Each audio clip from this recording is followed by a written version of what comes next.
Jet motion they go with here with Baldwin. And Baldwin breaks free. And the Bears sick him. Monterey Baldwin. Welcome to Sick'em 365 Radio. And that is picked off. How dangerous. What's on the return? Cuts to the outside. And he's taken down with 2 seconds remaining. Sick'em 365 Radio is presented by IdealMRI.com. High-quality MRIs for $497 or less. IdealMRI.com. Your health is important, so is your budget. Backside heat, fumble, got knocked loose, it's on the ground. Loose ball, a big hit by T.J. Franklin. And the Bears have the football. And McLean is lit. The 3 o'clock hour is sponsored by Waco Custom Marketplace. Meats, sweets, Texas treats, and a cut above the rest. 425 Lake Air Drive, Waco. Well, play action. Heineke going deep downfield. And interception number 11 for Trayvon Diggs. Now here's David Smoak, Paul Catalina, and Craig Smoak. All right, here we go on this Tuesday, April the 19th. Sick'em 365 Radio and 365 Sports. And in the studio, it seems like about every other week, there's something to celebrate, even when somebody gets older. Paul Catalina today turned 40-something. 2. And Armstrong, here's a picture. I called the place in the mall, the American Cookie Company. I got Craig a cookie cake from there the other day. Happy birthday, Paul. 42 is almost what it looks like because of the question mark. And hold on, I gotta get my 42-year-old. Yeah, that's cheaters not. No, out. Cheaters aren't for that far away, Paul. Oh, cheaters are for all of this, and why I had to go back to context. Yeah, this is the worst part of my life that this happened. Yeah, that's what I did it forever. I had like 37 pairs. Is that brand new? Yeah. That's like that as of today? As of about a month ago. Oh, okay. By Cave. How many do you have? I just have these. No, I know. I will promise you by the end of the summer before football season, you'll have 8 or 10 pairs. So Amanda suggested to me, well, you need some that like go in your bag and some that you can keep in the car. And I said, I'm not doing that. I'm not going to be smoky yet. I can't do it. I had one in every single room and also 2 in my laptop bag, 5 or 6 around the desk, 1 in the kitchen, even 1 sitting next to the toilet. You realize how ridiculous that is, right? Yeah, it really is. You can't hold on to 2 pairs of glasses. It's like sunglasses. I can't wear them. I lose them. 5 hanging around the house. And well, chain around your congratulations and happy birthday, Paul. And here's your birthday present. Yeah, it's a nice little silvery chain for your glasses. Yeah, exactly. The way I look at it is this. This is I am turning 21 for the second time. Yeah. Okay, you go ahead and look at it that way. That's the way I'm going to look at it. There you go. So watch out, 254. Yeah. Because if you were in Tallahassee in 2001, yeah, there were some doings 21 years ago away. You can get away with that now in Waco. So that's where we are. A happy birthday to Paul, 42 years old. 42, of course, the great Jackie Robinson. They had Jackie Robinson Day just this past week. In the studio today, Jack McKenzie, Levi Caraway with a baseball winning streak. And then also Armstrong Sims runs the mothership with jet lag day number 2 out of Spain.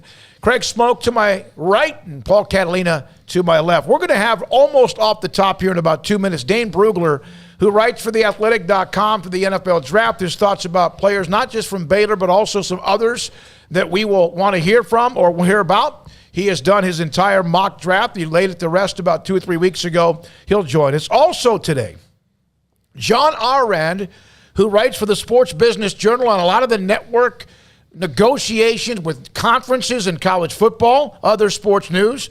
And then also Matt Fortuna, the Athletic, wrote an article today about one of the targeted number 1 names, at least from what he hears, is the president at Washington State as the possible Big 12 commissioner. I don't even know if he's been contacted. He will join us today at 5:10 plus with all the other stuff we have.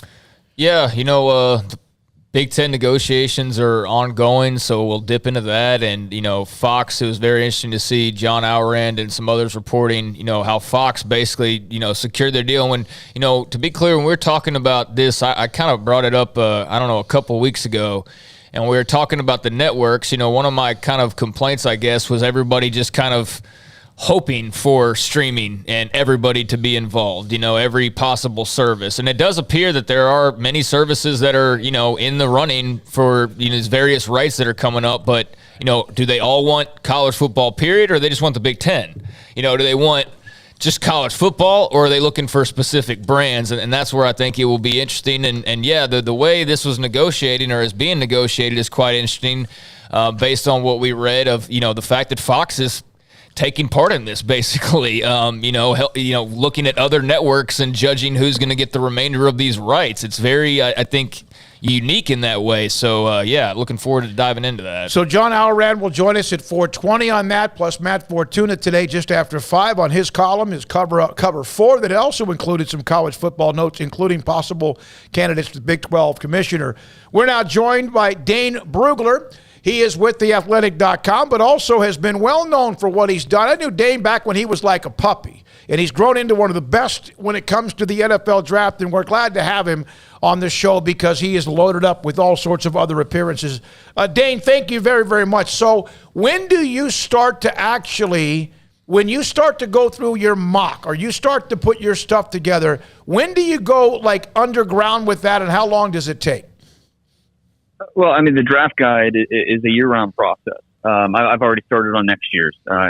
You have to in order to put the level of detail that I want to put in there. It takes a long time, and so it's not just about watching the tape. It's about making calls and talking to these players, their high school coaches, and talking to the players themselves and finding out about their background and what they've been asked to do at the college level compared to maybe what they're going to be asked to do at the next level. So it's a process. It certainly is. And it's something that I think, hopefully shows in the final product, which, is the draft guide, which is available now for anybody that's subscribed to The Athletic. It's part of the subscription. So hopefully people check it out. So we hear a lot of good things about Jalen Petrie. We watched him from what he was, the story he is, and the possibility he could be as early as sometime in the second round. What are your thoughts about him, and what are the thoughts other teams have about him? Well, NFL teams want versatility in the secondary, and Jalen Petrie certainly offers that. Playing that star position in Dave Aranda's defense, you didn't know where he was going to line up on any given play. It could be an edge rusher. It could be a box player. It could be, more of a split safety. He just could line up everywhere as that versatile nickel defender. Just don't see many safeties with 18 tackles for loss. But also a guy that is just as capable of dropping and making an interception. So not the biggest player, 5'11", 198, but I thought he tested well. There were some rumblings about, he's not running at the combine. It means he's slow. And he ran a 4.46 at the pro day. So I think he's just fine there. Jalen Petrie, there's a lot of what you want and what NFL teams want in the secondary. That Jalen Petrie offers it. And so I think it's going to be interesting to see where he comes off the board. It's a pretty good safety class. We're going to see Kyle Hamilton go early, obviously. Maybe one or two other safeties sneak into the first round. But we're going to see a run on these guys in the second round. Jaquan Brisker from Penn State, Lewis Seen from Georgia. And Petrie's right there in that mix. And so that versatility is certainly going to help him when it comes to draft time. Which of the Baylor guys do you like the second most after Jalen Petrie? Good question. I think that I would probably lean towards JT Woods, I guess. Probably JT Woods over, maybe Terrell Bernard or over the running back Abram Smith, who I like quite a bit as well. What a season he had! Kind of not really on the radar, but with what he did this past season, really stood out. But with JT Woods, a guy that you wants speed, and I felt like I did so many different radio and podcast appearances at the combine, and I think I said the same thing every single appearance was. Just wait till you see this Baylor track team that's here in Indianapolis. And Kalen Barnes, obviously, the headliner there, but JT Woods, definitely a big part of that as well. For a guy that's 6'2", almost 200 pounds, to run in the mid 4.3s. The jumps are fantastic. The three cone, which, teams really focus on, especially for a safety in terms of change of direction, your redirect skills. And you love a guy that the nickname was the Heartbreak Kid because of the way he broke quarterbacks' hearts. That's certainly telling with a player that you expect to get their hands on the football, and he certainly did that with 6 interceptions last year. Also had that fumble return for a touchdown. So with JT Woods, there's a lot to like, especially because some teams are looking at him as maybe a versatile corner because he has the length, because he has the size and the speed. There's a lot of things you can do with an athlete like that. Dane, Tyquan Thornton, you mentioned, Kalen Barnes, you mentioned there with the fast 40 time. It seems like, there wasn't a whole lot of talk about him coming out of All-Star Week. Like, there's some positive reviews, but then the Combine, he really put his name on the map. He's such a terrific athlete. How much does that help him in this draft process versus, maybe what was on tape isn't the greatest necessarily, but then you see what he did do well and then what he's capable of athletically. How much does that help him? The cornerback, more than any other position, is a stopwatch position. So teams are going to trust what says on the stopwatch, and that's going to drive the evaluation. And with Kalen Barnes, obviously a 4.23 at the Combine is something that is going to be a topic of conversation. We can talk about Kalen Barnes and how you want to see better route recognition from him. You want to see better ball production. Never had more than 1 interception in any of his 4 seasons at the college level. Durability, just making sure he stays on the field and stays healthy. That's a big thing for him as well. But through all of that, you can just rely on that 4.23 as being something that they're going to keep teams interested. So there's no doubt. I thought he had a solid week at the Shrine game down there in Vegas. But it was the Combine that really, he was expected to run really well. And when you're expected to run well, sometimes you can fall short of expectations.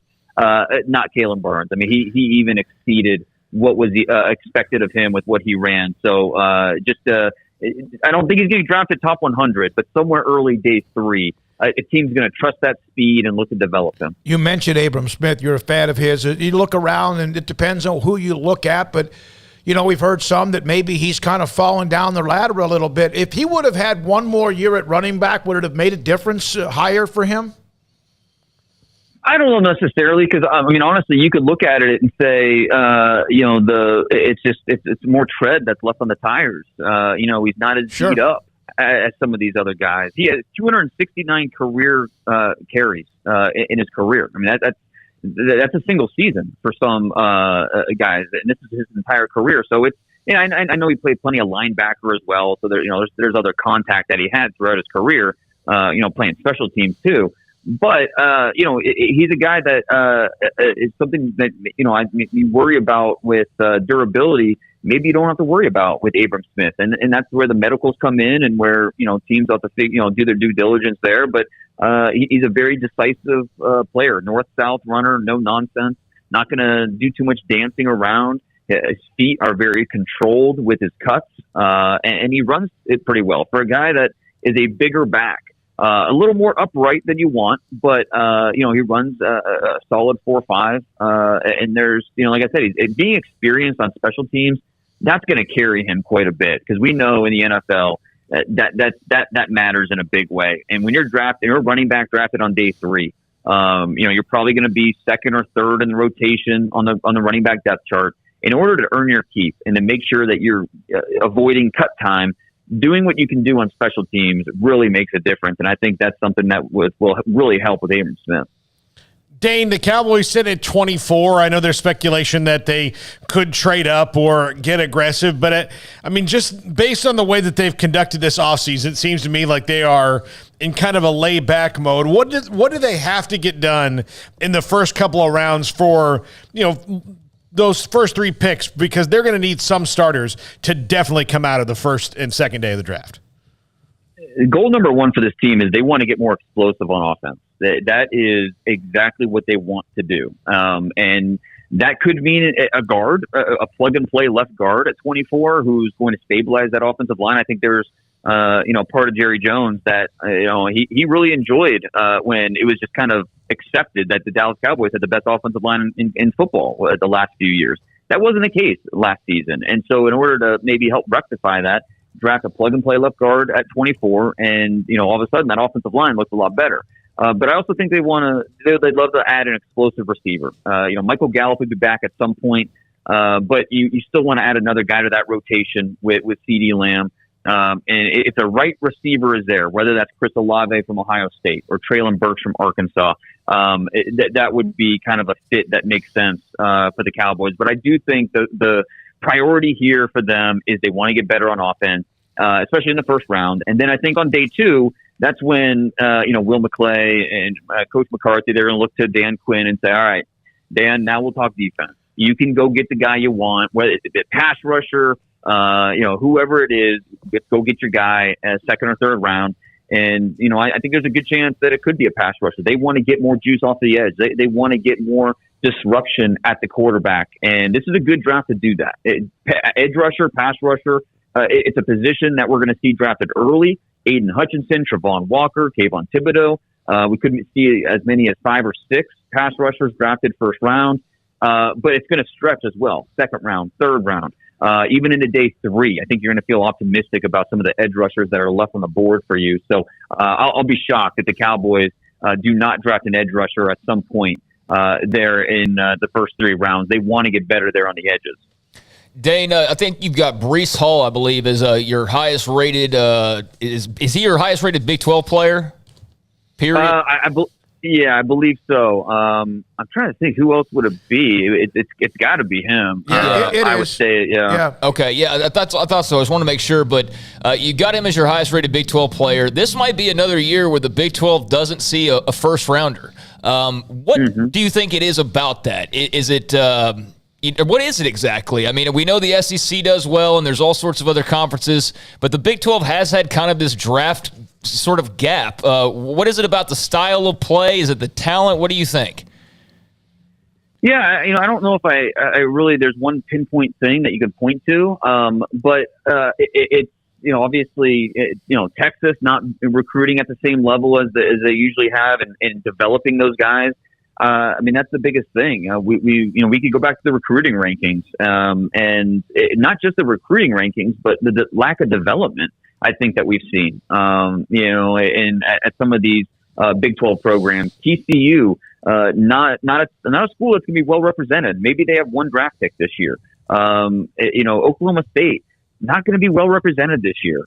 Baylor, very well represented. Oklahoma, they will be very well represented. But, after that, it's a little bit of a drop off. And, you can't have one or two schools kind of driving that conversation. You need, the Big Ten, when you've got Ohio State, you got Michigan, Penn State, Iowa. I mean, SEC obviously is loaded. So you need multiple schools kind of pulling their weight. And right now in the Big 12, you don't really have that. Iowa State definitely pulling their weight with, Breece Hall and some of the guys they have on defense, Charlie Kohler at tight end. Iowa State is developing these guys. So it's not just the recruitment. It is being able to bring these guys to your campus and developing them into NFL caliber players. And right now, a lot of these several Big 12 schools cannot say that they've done that at a high level. So you like Breece Hall pretty good, and how else? Or what else do you think about guys like Charlie Kohler? Yeah, I mean, I do like Breece Hall. I personally like Kenneth Walker, the Michigan State running back, a little bit better. But with Breece Hall, what's not to like? 5'11", 217, tested off the charts at the combine. But I mean, even without the testing numbers, just watching his film, he's above average in a lot of the running back specific traits. The decision making, the vision, the balance, the patience. That's what really is going to drive that draft pick wherever he ends up being. If it's late first, somewhere in the second round, Breece Hall is going to come off the board pretty quickly. And then Charlie Kohler, another guy that tested, I think, better than people thought. He's going to be a red zone weapon from day one, and give it a chance to evolve into possibly being the long-term starter for a franchise. I think he's going to be off the board somewhere in that third round, somewhere late day two. And then they've got plenty of guys on defense, a couple linebackers, Jake Hummel, Mike Rose. So, gotta love what Matt Campbell's doing up there in Ames, developing these players. I want to ask you about, Dane, 3 or 4 just random names. Not random. These guys are all among who you have. But Logan Hall played high school football at Belton, just south of us in Belton, then had a career at Houston. You see him as someone that's getting a lot of attention for what he can do on the defensive line. Your thoughts about Logan Hall? Yeah, big fan of Logan. A guy that probably could have used a red shirt when he went to Houston, but they needed him out there. And so he's a young player, still just 21 years old, just finished up his senior year. And that 6'6", 280 pounds gives you that inside-outside versatility, can play the 3 technique, can play an edge rusher role. So a lot of teams are going to be interested in Logan Hall. I would not be surprised at all if he sneaks into that back half of the first round. Also, Tariq Wooten. We had Jeff Traylor on. Woolen, excuse me. We had Jeff Traylor on last week, UT San Antonio head coach, and this young man from UT San Antonio, very highly rated defensive back. His nickname's Reek the Freak for a reason. 6'4", 205, and running a 4.26. I mean, it just kind of sounds like made-up numbers, but you just don't see cornerbacks like this. And, I mean, he was a wide receiver for most of his tenure there at UTSA, made the transition to corner during a pandemic. So, there's still some technical issues he needs to work out, the eye discipline issues, but a rare package of traits. When you talk about that size, almost 34-inch arms, that type of speed, somebody on day 2 is going to look at that and say, all right, just get him on my team. We'll figure it out. We'll develop him. There's a lot of ability there with Tariq Woolen. So second, third round, a team's going to bet on those trades. Tyquan Thornton blew away the combine. We thought, a lot of people did, that he had broken the record. When he ran his 40, eventually that was adjusted. But it seems like it's kind of calmed down since that time. What are your thoughts about Tyquan Thornton? A very slender athlete, almost looks like a track athlete. And he had offers to, track scholarships out of high school. We knew he had speed, but it was really good to see his development this past year as a senior, working downfield, his tracking skills, his ability to win through contact. That was a really promising sign for him. And why I think now he's in that mid-round conversation, guy that could come off the board somewhere early day 3. You just don't make many wide receivers that have that type of speed, but he also has length. He's 6'2.5" and has over 33-inch arms. And so that's something that you put the ball in the right place. What cornerback's going to be able to defend that? So with Tyquan Thornton, yes, he needs further development, but there's a base, a foundation with him that I think teams are pretty excited about as a developmental receiver. All right, one more, Paul. Everybody's lukewarm on the quarterbacks in this draft, Dane, and for understandable reasons. Is there a draft in the recent past that you can kind of compare it to of where, somebody's going to get excited about quarterbacks eventually because there's need, but that it's tepid when it comes to that position? It's not as bad as 2013 when we had E.J. Manuel go in the first round. He was the only first-round quarterback and, should not have gone. But it's not as bad as that. But I think if you look back to 2011 and you remove Cam Newton from the conversation, that's the year we saw Jake Locker go top 10, Blaine Gabbert, Christian Ponder, guys that, you could see the intrigue there. There's talent there. But it was hard to really believe that they would be the answer for the franchise. And I see that a lot with these quarterbacks. There's talent there with Kenny Pickett and Desmond Ridder and Malik Willis and Matt Corral and Sam Howell. Clear talent that you feel like can play at the next level. But are they really the answer that's going to lead your team to the promised land? It's hard to be convinced of that. But you know what? These guys are going to go. Teams are going to roll the dice, see what happens. It's the same every year. This year will be no different. One thing, Dana, on the running back position, we've seen the NFL go up and down on the value of the running back. Is that still the same in the draft? Yeah, I think so, especially this year because, the sweet spot is going to be day 3 for running backs where a lot of teams are going to look at it and say, if we want our bell cow, we'll go get our Breece Hall or Kenneth Walker. But if we're looking for more of someone that we're going to add to the committee, a change of pace option, we feel like we can wait. And so we'll see a few guys go third round probably. Maybe a James Cook gets in there, Isaiah Spiller from A&M. But for the most part, a lot of teams are going to wait till day 3 and feel really good about the options that are left for them at that point. Hey, man, thank you. You've given us a little more time than I asked for. Thank you so much, Dan. Great to have you on, and continued luck as you continue with this, but not luck because you bust your ass on it. We really appreciate your time. No, anytime. I appreciate it, guys. Dane Brugler, theathletic.com, known him for a while. And he does a lot of work and covers quite a bit when it comes to the draft issues, not issues, but stories and analysis in Dallas as well. Yeah, and, I asked him about the Big 12 and probably could have worded it a little bit better, but, just curious what it is. And I think he, and I've kind of come to the same conclusion of it's just, a lack of development when, a school like Texas, who you would typically, if they were matching Oklahoma's, typical output in the draft, then you'd see the Big 12 like third in the conference rankings, but instead you see them like 4th and 5th because they're not putting teams in, or they're not putting guys in. And then for a lot of these other schools, Oklahoma's really been the only regular, but like, who's Tech putting in regularly? Before this year, who was Baylor putting in regularly? They had one guy last year, TCU, like he said, there's like nobody this year. So you just go on and on down the line. Iowa State's been, regularly doing it, so that's helped. Kansas, nobody. K-State, really not a lot. Just down and down the line. So, that's on, I guess everybody involved from, talent to coaches and all of that. But that's been an area where, you kind of look at who's up and who's down, and those Big 12 first-round picks these last few years have just dwindled. And, maybe Jalen Petrie or Breece Hall can give them one this year, but odds are they won't have one at all. And that's, there's also the 10 teams. They don't have 14 teams. That's true. That would help the total count. It's not really fair to pair them against the other conferences who have 4 more teams and then make fun of them because they don't have 6 more guys. But there is a little bit of a drought going on there. We'll have Chip Towers, who covers Georgia for the Atlanta Journal-Constitution, in the next segment. He, of course, Georgia coming off their spring game this weekend as well. 2 things. John Alrand, I keep mentioning him.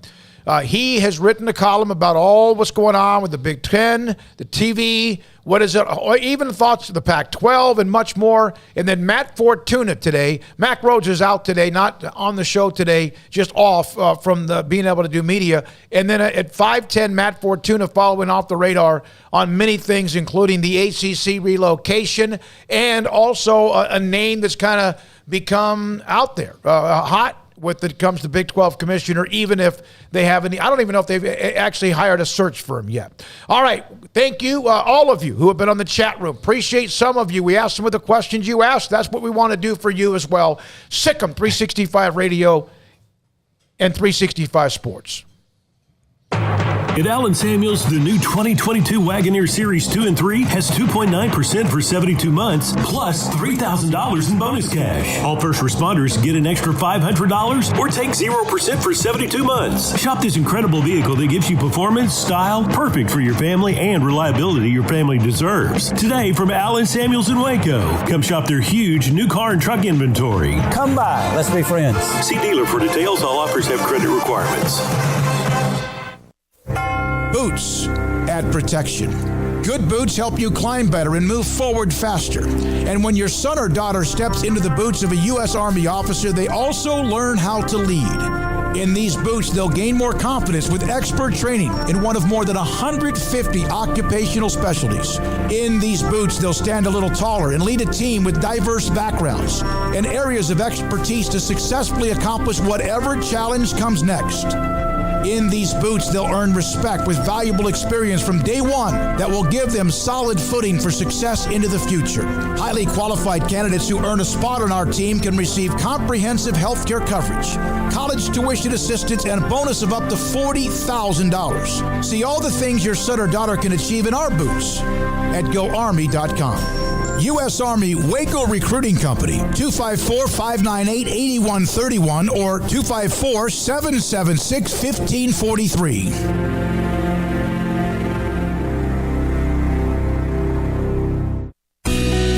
Camille Johnson Realtors guide you seamlessly through the process of buying your dream home or selling your current one. Commercial, farm and ranch, or residential, Camille Johnson Realtors can smoothly and successfully lead you through any transaction. With a team of 28 experienced agents who are excited about serving you, Camille Johnson Realtors services the entire greater Waco area. If you're in the market to buy or sell, contact Camille Johnson Realtors, 104 Midway Center in Woodway, or find them online at www.camillejohnson.com. Camille Johnson Realtors, elegant, charming, warm. Welcome home. One size fits all. That may be all right for an adjustable belt or cheap sunglasses, but when it comes to your financial needs, no one wants a one-size-fits-all strategy. Cam Heathcott, your Edward Jones financial advisor, knows that his most important goals are yours. That's why he takes the time to understand your needs, knowing you. That's how Edward Jones makes sense of investing. Cam Heathcott, covering Conroe and Houston, 936-756-7717 or cam.heathcott@edwardjones.com. Edward Jones, member SIPC. There are 26 letters in the alphabet, over 600,000 words in the dictionary, and just 3 of them said together can change everything. Let's order pizza. Those 3 words lead to dough made from scratch and 3 fresh signature cheeses that blanket golden crust in a heavenly melt on Marco's Pizza that'll blow your mind. So visit Marcos.com to order and stop by Marco's Pizza in Belmead, China Spring, Woodway, and soon to open in Robinson. Marco's. Pizza lovers get it. At Ideal MRI, we feel blessed to be part of the Waco community. We're a small family business here in Central Texas. At times like this, the cost of healthcare has never been more important. And unfortunately, significant illnesses and injuries still occur. And that's why Ideal MRI is open and here to serve you through this difficult time. So if you need an MRI, ask your doctor about Ideal MRI. You can schedule online in minutes at idealmri.com or call 833-IDEAL-MRI.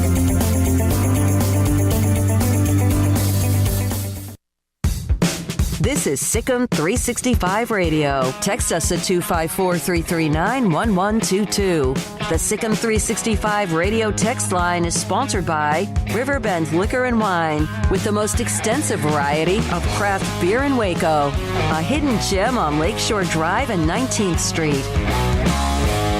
Chip Towers, Atlanta Journal-Constitution joins us on Sikkim 365 Radio. Chip, thank you. And enjoy that Little League game you're going to tonight, by the way, with your neighbor and his son or whoever's playing in that game. Your pinned tweet is, the drought is over as Georgia becomes a national champion back in January. How much does that maybe even make them more dangerous, because now it's not this, you're not consumed with it. They still want to keep winning. They want to keep winning titles, but now it kind of almost relaxes things a little bit.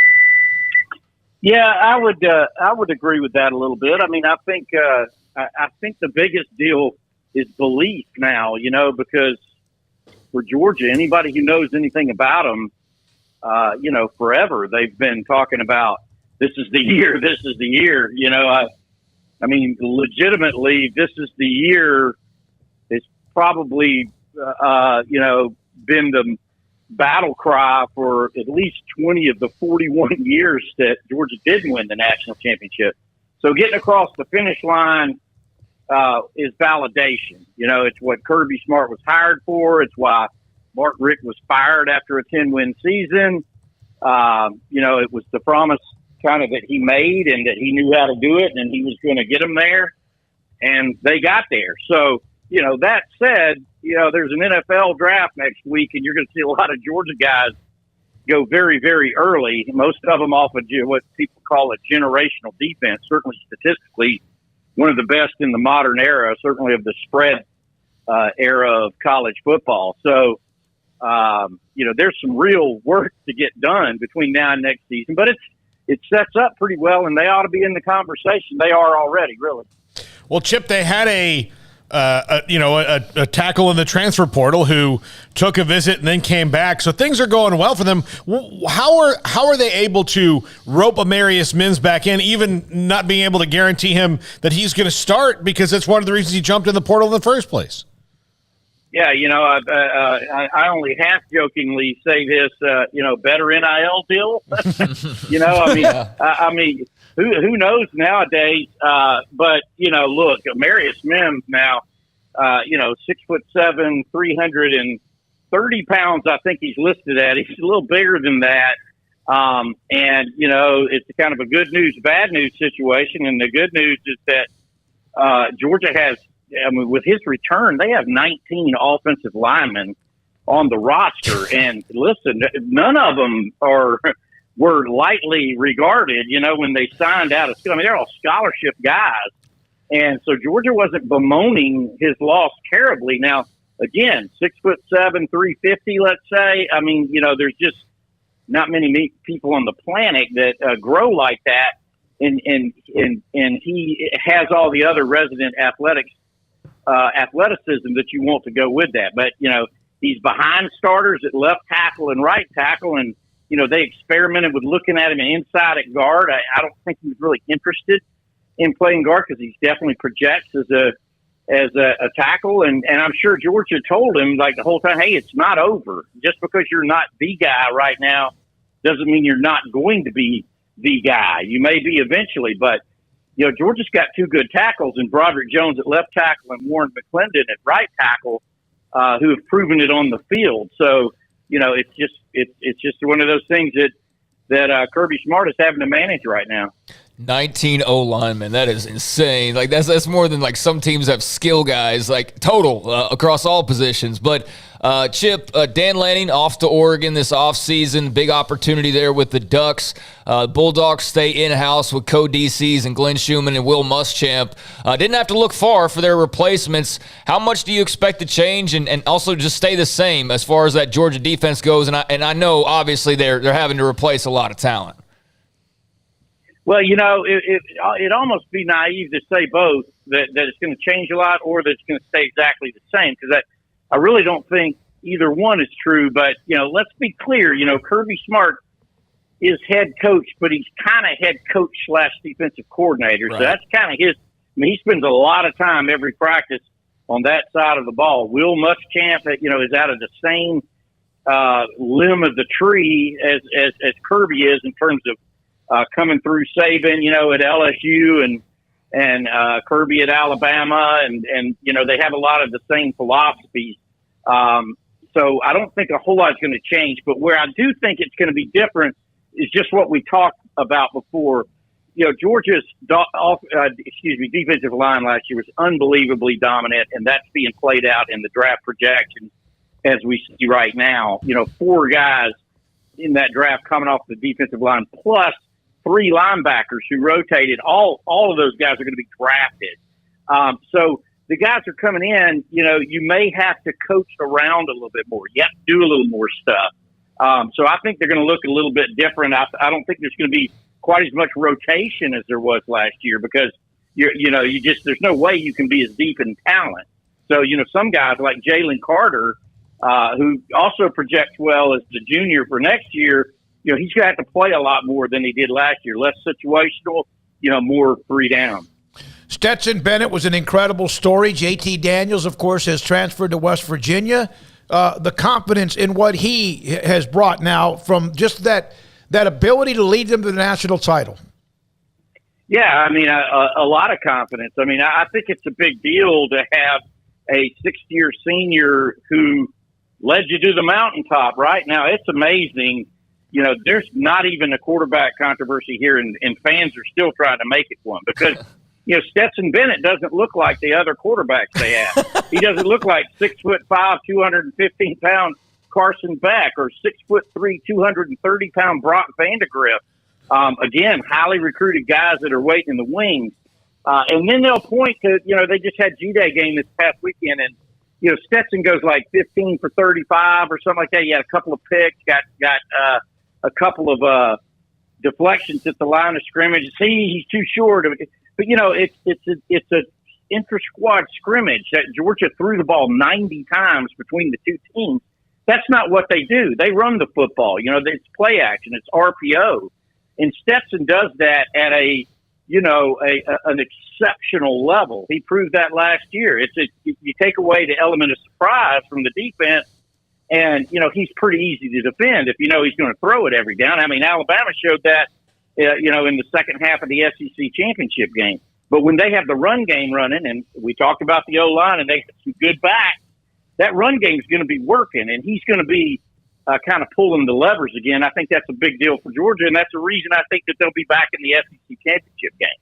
Chip, what did you think of JT Daniels deciding to go link up with Neil Brown and Graham Harrell out there in Morgantown? Yeah, that makes a lot of sense, when it was finally done. I wasn't following it to the level that I kind of caught that connection ahead of time. And look, JT Daniels leaves Athens, Georgia with a lot of friends and a lot of fans. Nobody feels bad about really what happened with JT Daniels here. I mean, there's certainly a segment of people that would have loved to have seen him do to Georgia's offense what they expected to do, which was to kind of go a little bit more aerial and spread and everything like you see at Alabama and a lot of other places these days. But, he couldn't stay healthy. That's what he's got to prove. He said that himself when he went to West Virginia. I got to prove I can stay healthy because he hasn't done that in the last 3 college seasons. He's been unable to get across the finish line completely healthy. And so he's got to be able to do that. But I think if he can, it's obviously a great match. They're going to know each other. They're going to know their skill set. And he's got to compete for that job up there. But, I'm guessing he looked at a lot of places over a long period of time. So I have a feeling he knows that he's going to be able to get plenty of playing time there, and he'll have an opportunity to prove himself, to West Virginia, to college football, but to the pro scout probably most important. Chip, I want to go back to something you just said about Stetson Bennett and the fans stressing out about him. He did something they hadn't done in over 40 years as the starting quarterback, and there are really good quarterbacks that have come through. Matthew Stafford just won a Super Bowl. David Green, people may forget, was the all-time winningest quarterback in the history of college football. Didn't win a national title. So that's the fan base now. Like you once you taste that national championship, nothing is ever good enough, and you start to nitpick, and then there's half of them that have named their kids already after Stetson Bennett. That's right, and there's a big divide there. It's just that, look, I got friends who covered Alabama for a long time, and they warned me that, hey, it just, that people just get more critical and more cynical at this point once you've done it. Once you've done it, they want to see you do it again, and they're critical of decisions that are made regardless of your past successes, and that's what you guys really it's the fan site chat room people that are so critical of Stetson Bennett. Now, don't be fooled here. In the state of Georgia, when it comes to small towns from Blackshear in South Georgia, they threw him a parade. They're probably working on a statue as we speak. The guy will never pay for a drink or meal again in the state of Georgia. And, I know he's applied for law school. So, his future in this state, I don't know, Governor Bennett, Senator Bennett, he can probably do whatever he wants to do. So that's kind of where the divide is. But, the football lunatic fringe, I call it. They're very critical and say, Brock Vandegrift ought to be able to do everything Stetson Bennett. He's bigger, faster, stronger, but it's like, Stetson's been there. He's done it in the heat of battle. He couldn't get any more heated than he had after he gets sacked in the first half against Alabama and fumbles the ball, and they're looking up at a 2-score deficit. He's done it when it matters, and that's a big deal. Chip, we had somebody on our chat room ask us about the Georgia football facilities upgrade as if they need to, but it's an arms race. You know that. I know that. They know that. Is that something they're going through now, or they've already finished? No, they finished. I mean, what they're talking. I mean, Kirby Smart's timing and everything was perfect, and it was not. It was not happenstance. I mean, you don't fire a 10-2 coach without a plan, and they had a plan with Mark Richt. It was because Kirby Smart was available, and they had to go get him. At that point, a $31 million indoor practice facility was already online. They were already in the planning stages of a $63 million recruiting lounge and West End improvement at the stadium, which is pretty awesome. It's where recruits come during the games. And then they just cut the ribbon. And Kirby gets credit for this because he had a direct hand in raising a lot of money for it, an $80 million football operations facility. So, if you're doing the math, I mean, with other stuff as well, other improvements, other things like that, recruiting budget, Georgia's at a $200 million investment in their program since Kirby Smart arrived. Now, you still got to go out and get 5 stars and 4 stars, and you still got to coach them up on Saturday. But he has definitely benefited from the facility's arms race. Georgia's winning right now. Chip, thank you. Appreciate your time. Great stuff across the board. Chip Towers, Atlanta Journal-Constitution on Georgia football, their spring drills and game wrapped up. And the note, you see fast, by the way, with a couple of questions today in the chat room. We try to, when we can, pluck a couple of them, and that one about the facilities. Remember what he said about the football operations building? That's what Baylor has in the plans, to do that when they also work on some other things when it comes to football facilities on the Brazos. I just like that Georgia's so loaded we didn't even mention Eric Gilbert in their ridiculous tight end room. I mean, that's how loaded they are, is that you can go over, pretty much position by position, not get to quite all of them, and the one we don't get to is probably their most talented. I mean, they're so loaded. And, congrats to the champs. I would imagine there's a little bit of relief. But, I mean, as we just talked about, don't perform up to 10, 11, 12, 13, 14 wins for a year or two, and you will hear like it will be just like you hadn't won it since 1980. Yep. So that's the gift and the curse of winning a national title. But I'm sure they'd much rather have it this way than the opposite. We have seen programs. Go ahead. I'm excited to see Eric Gilbert. He was away from the team for personal reasons. I think caught a touchdown in the spring game. Yeah, I think pretty much everybody should be rooting for that kid because he clearly had to work on something. But yeah, I just think it is funny because all three of us are fans of a team that have won national titles in our lifetime. Yep. Longer apart by the second, but even still, I know the feeling and like the crazy part of my brain that you talked about, where I'm like, well, this guy's bigger and faster, and then you got to go back like Stetson Bennett. They should. I mean, he should have a statue already. Look, if Herschel Walker can run for Senate, now Stetson Bennett's guaranteed to do that every year. If they happen to follow up, which they can, and he plays well enough and is, manages them and all that, he might have one of those. I'll tell you this about what I mentioned about this, and all three of us, you've seen teams who have been thirsty for a national title. Everybody is, 120, whatever, how many teams there are in I guess you could say FBS football. But when you've gone a long time or not, when you do win one, it does seem to kind of bring, not relaxed atmosphere, but it does seem that it doesn't become something that consumes you so much you play uptight or you don't perform when the opportunity's there. And that might work for Georgia. Not that they haven't been knocking. They took a touchdown on the last whatever play of the game or so to beat them once in a national championship setup. So they might reel off 2 or 3 in a row because they're really good. And I really like Kirby Smart and what he did at Alabama and now what he's doing with the Georgia Bulldogs as well. When we come back, we have a couple of notes here in the 3 o'clock hour. At 4:20, John Allred against Sports Business Journal. Jack just left for Baylor football practice today. Their spring game is coming up, as many others, on Saturday, including an NIL deal for a golfer in Arkansas that makes a lot of sense. Sikkim, 365 Radio, and 365 Sports. Marco's Pizza, 5 locations in Waco. Hewitt, Robinson, Woodway, China Spring, and Belle Meade. They have the pepperoni magnifico, which is one of our favorites, or the all-meat pizza. But you can go online and order marcos.com and get what you want delivered, or you could even go and pick it up yourself. But a little history about them. They now have over 1,000 stores around the country. Founded in Oregon, Ohio. How many cities are actually a name of 2 different states? Just outside of Toledo, been slice of the community since 1978. They got there the right way. They got there because they love pizza. They wanted to do it their way. Dedication to quality. You hear that a lot, but they are the fastest growing pizza brand in America, providing plenty of delicious moments and opportunities along the way. And here in Waco, Bob Mock has done what Marcos has been doing since 1978 by having 5 great stores that deliver pizzas to you, or also sandwiches and more, wings, soft drinks, whatever you want, salads. Marcos.com. Pizza lovers get it. Cars priced right both day and night. Average your car in Texas. Trucks built for you, red, white, and blue.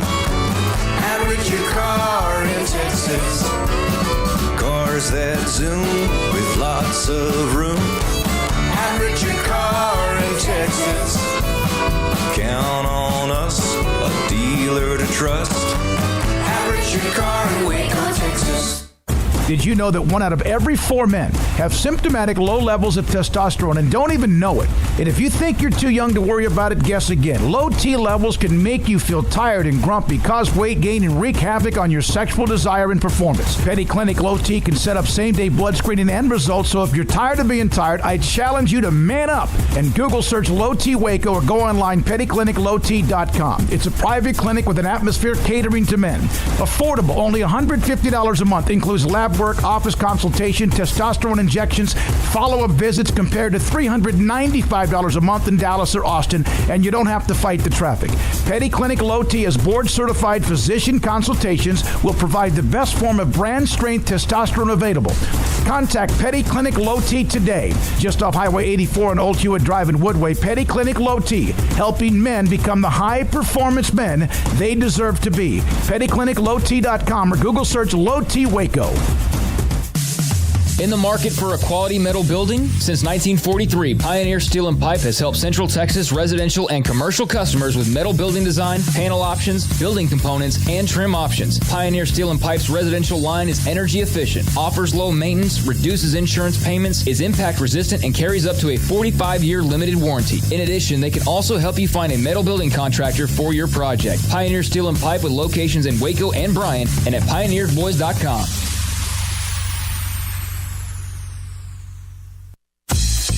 Baylor Scott & White, Southwest Sports Medicine and Orthopedics, the team physicians for Baylor Athletics, diagnosing and treating all sports-related injuries, including concussions. These specialists also provide orthopedic services for athletes and non-athletes alike, whether it's knee or shoulder pain, hand or wrist injury, orthopedic spine care, and even an arthritis and total joint clinic. Trust the doctors Baylor Athletics trusts. Baylor Scott & White, Southwest Sports Medicine and Orthopedics wants to get you back in the game. It's plain and simple. Waco Custom Marketplace is the one-stop shop for what you need for tailgating, from charcoal, cold beer, and wine. And, of course, customize your order with brisket, tri-tip, sausage, wings, smoked pork tenderloin, country-style or pork spare ribs, marinated beef and chicken fajita meat, ground beef and chili, meat, hot dogs, and burgers, buns, seasoning, sauces, chips. There's fresh baked bread and kolaches every day, breakfast sausage links. And you can also customize your favorite favorite cut of steaks from Select, Choice, or Prime, bacon wrap fillets, ribeyes, New York strip, sirloin, T-bone, and porterhouse. Full-service butcher shop includes pork, poultry, beef, chicken, and seafood, serving Waco restaurants and families since 1940. Your one-stop shop for beef, pork, poultry, and seafood needs, Waco Custom Marketplace, 425 Lake Air Drive, or WacoCustomMarketplace.com.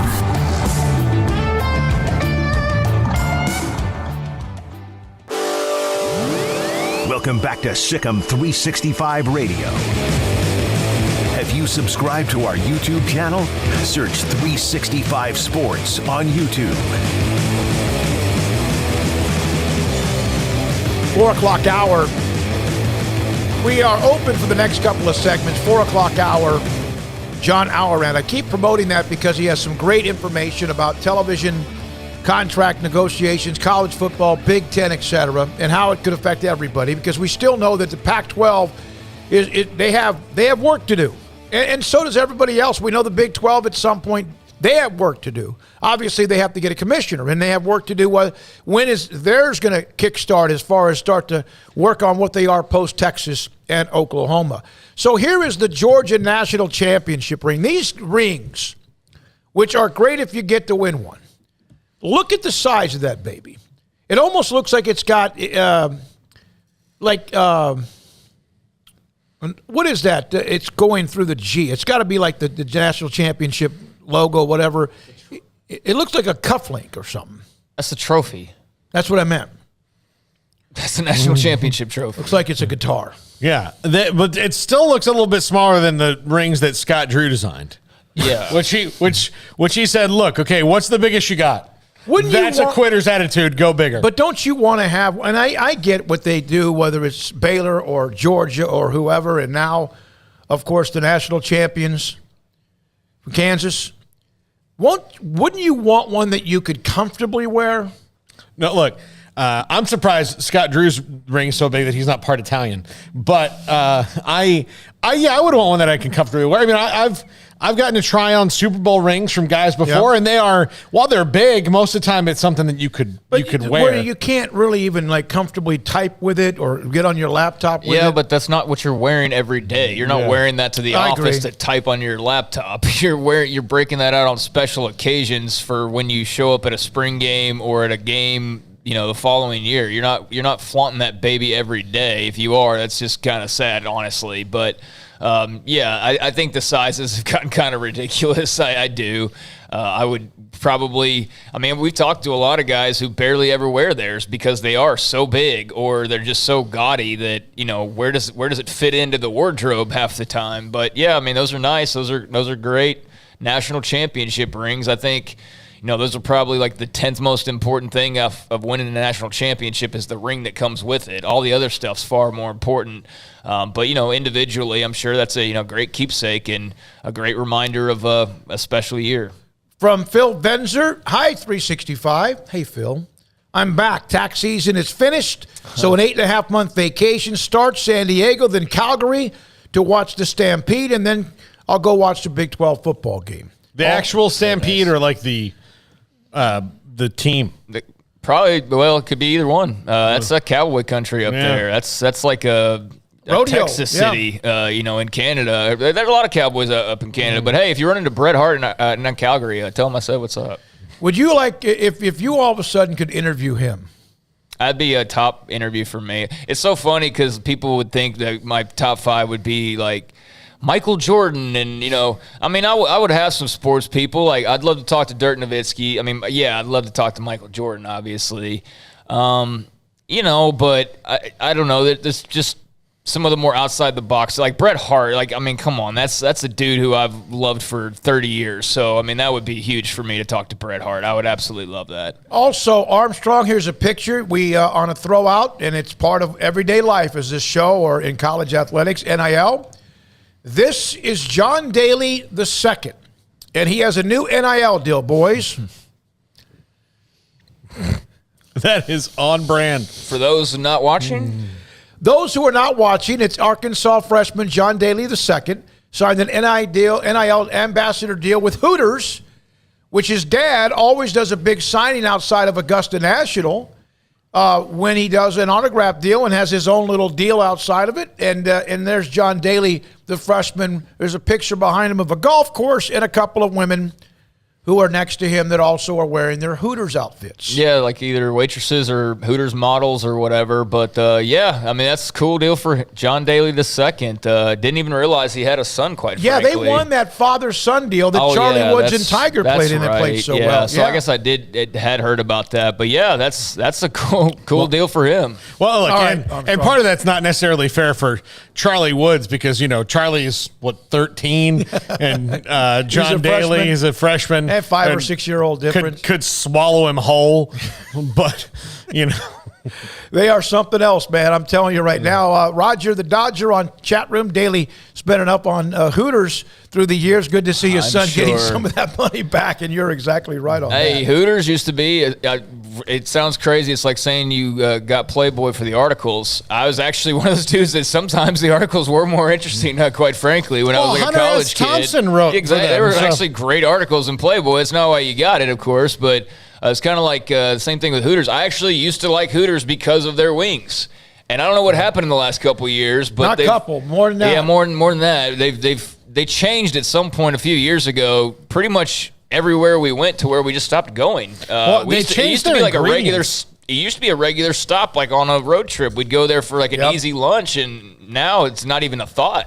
Yeah. Couple of other notes, Armstrong. I'm not sure if you have this one I sent you. This is from Andrew Brandt on the NIL. This is per an NFL agent. Heard from a longtime NFL agent this week on the NIL. He said, Andrew, we used to have to fund these kids for years until the NFL contract. Now the school boosters do it, saving us so much money. It's awesome. I'm sure, yeah. The underlying thing there is that they were paying guys in college because they wanted them to be able to represent them when they became prospects. Right. I mean, that's why Reggie Bush can't call himself a Heisman winner, even though he is. So, yeah. No, this was, at least now they're saying it out loud. So basically, the NCAA just wasn't enforcing anything this entire time because agents were clearly still dabbling, even though that was against the rules. People were still playing players, even though that was clearly against the rules. So basically, the rules were all just a big freaking sham. And, unless you're a tiny basketball school who, had a guy on one too many visits, then you get hammered. But, yeah, I mean, that's not surprising. I mean, it's agents. I mean, like... respect for the occupation and everything, but is anybody surprised there might be a little seediness there? I mean, not me at all. The funny part on the chat room, Mike, I'd rather go to Twin Peaks or Tilted Kilt than Hooters. Those are the course. Those are. We don't have a Twin Peaks. We don't have anymore. one here. We used to. Oh yeah. There's a little national story about 5 years ago. That one. 7, but yeah, he's gone. Yeah, gone. I don't really care about time's all a blur since COVID. Yeah, basically. you and I did a story at Tilted Kilt in Killeen.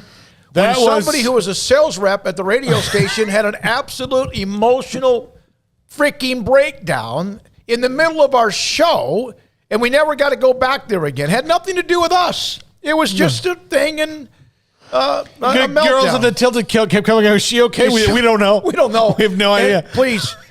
Here's another, and I don't think I sent you this one, Armstrong, but Doug Gottlieb, who obviously people take him and he's polarizing with his opinions. He's got a lot of followers and has a show.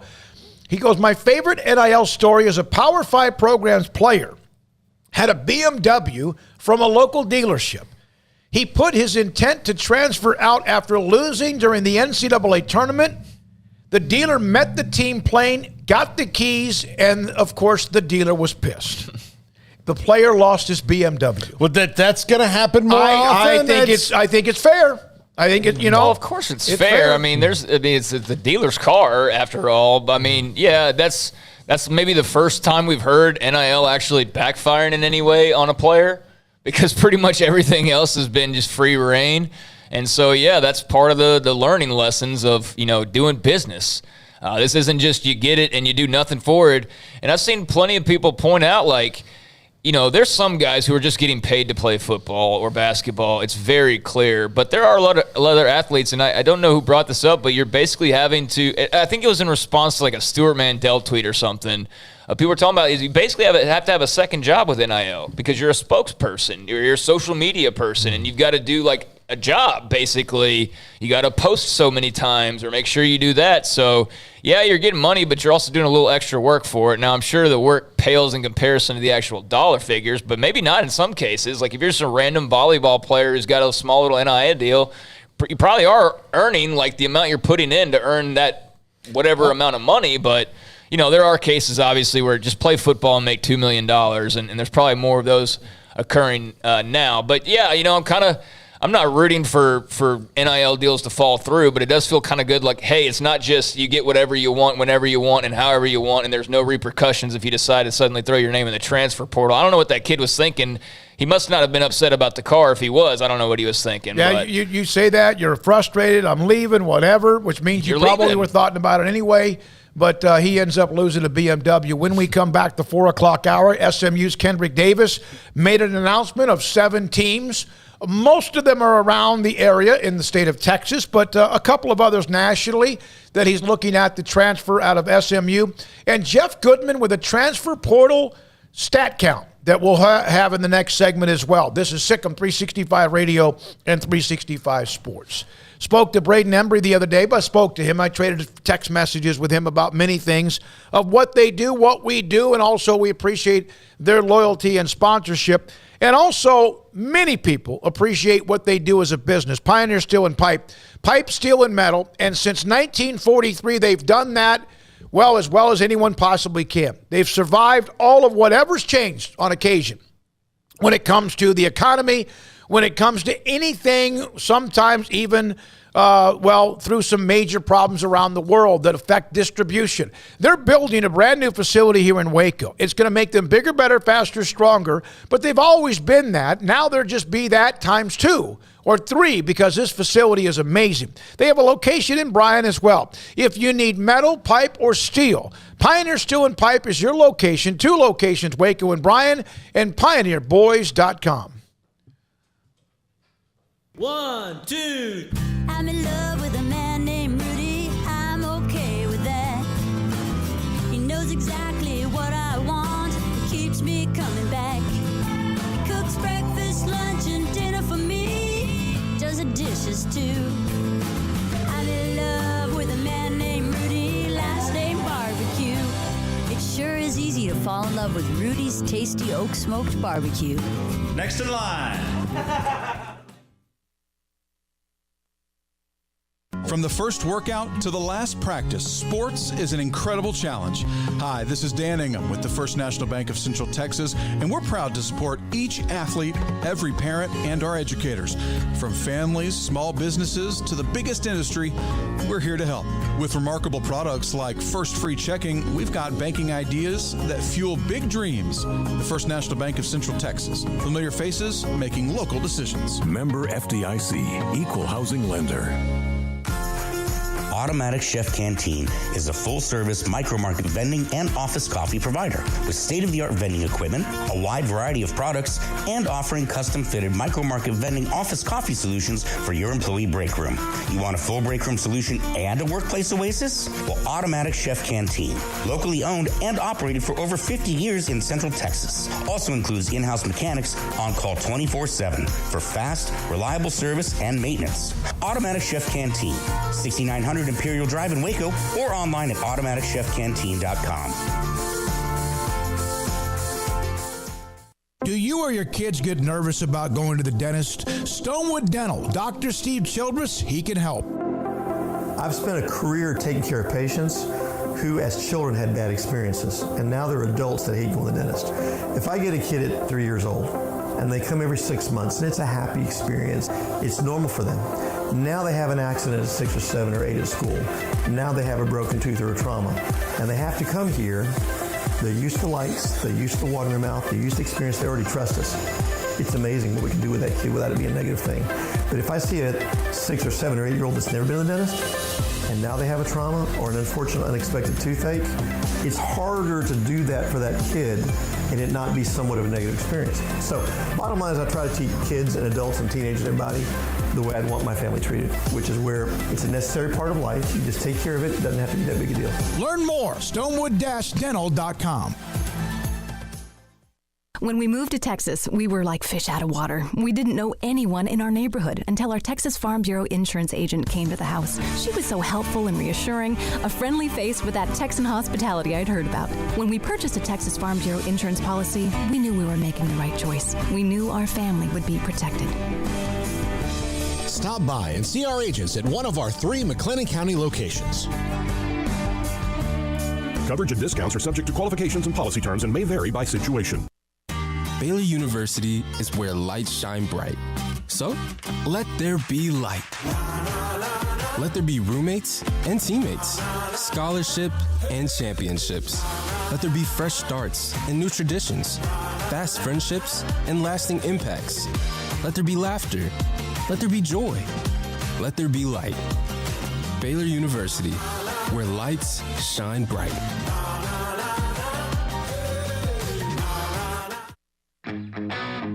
Welcome back to Sikkim 365 Radio. Corral on 2nd and 15 as they're chopping down on his legs, and then they take him down high as well. Ika finished it. The 4 o'clock hour is sponsored by Boozer's Jewelers, the wedding ring store, specializing in custom jewelry and repair, all in-house. Now here's David Smoak, Paul Catalina, and Craig Smoak. SMU's Kendrick Davis, we mentioned this, announced his top 7. We haven't mentioned who he did if you follow him, but Texas Tech, Houston, TCU in Texas, Kansas, Memphis, and Gonzaga will make his decision on April 22nd, so by Friday. He's a really, really good player. So 1, 2, 3, 4 of those schools are in Texas, and then also... And one of them he was already at, the TCU freshman year. No, right? We made a mistake on that. He went to high school in Fort Worth, I think is what, or Arlington or something Or he like committed that. to TCU. Yeah, okay. So there's that. Also, from Texas... Devin Askew. No, yeah, he was on TCU. He was? Team. He was on TCU and SMU? Mm-hmm. Wow. Yeah, I think that was the whole thing we were talking about was the fact that he's played for Oh, both okay. teams. I thought you said he was there, but he went to school in Fort Worth. High No, School I was then. talking about Sam Houston High School. Okay, And okay. I had said I was just glossing over his profile, and I was like, oh, I think he's transferred 3 times. And I was like, no, he went to Sam Houston High School, not Sam Houston State. Okay. Yeah. Devin Askew, he's one of those guys that can get under your skin. I think he originally was at Kentucky, transferred to Texas as part of that big wave. I thought against Baylor, maybe in the second game, he was maybe as good as anybody on the floor. I don't mean that because they've got some really good players, but he at times is pretty good.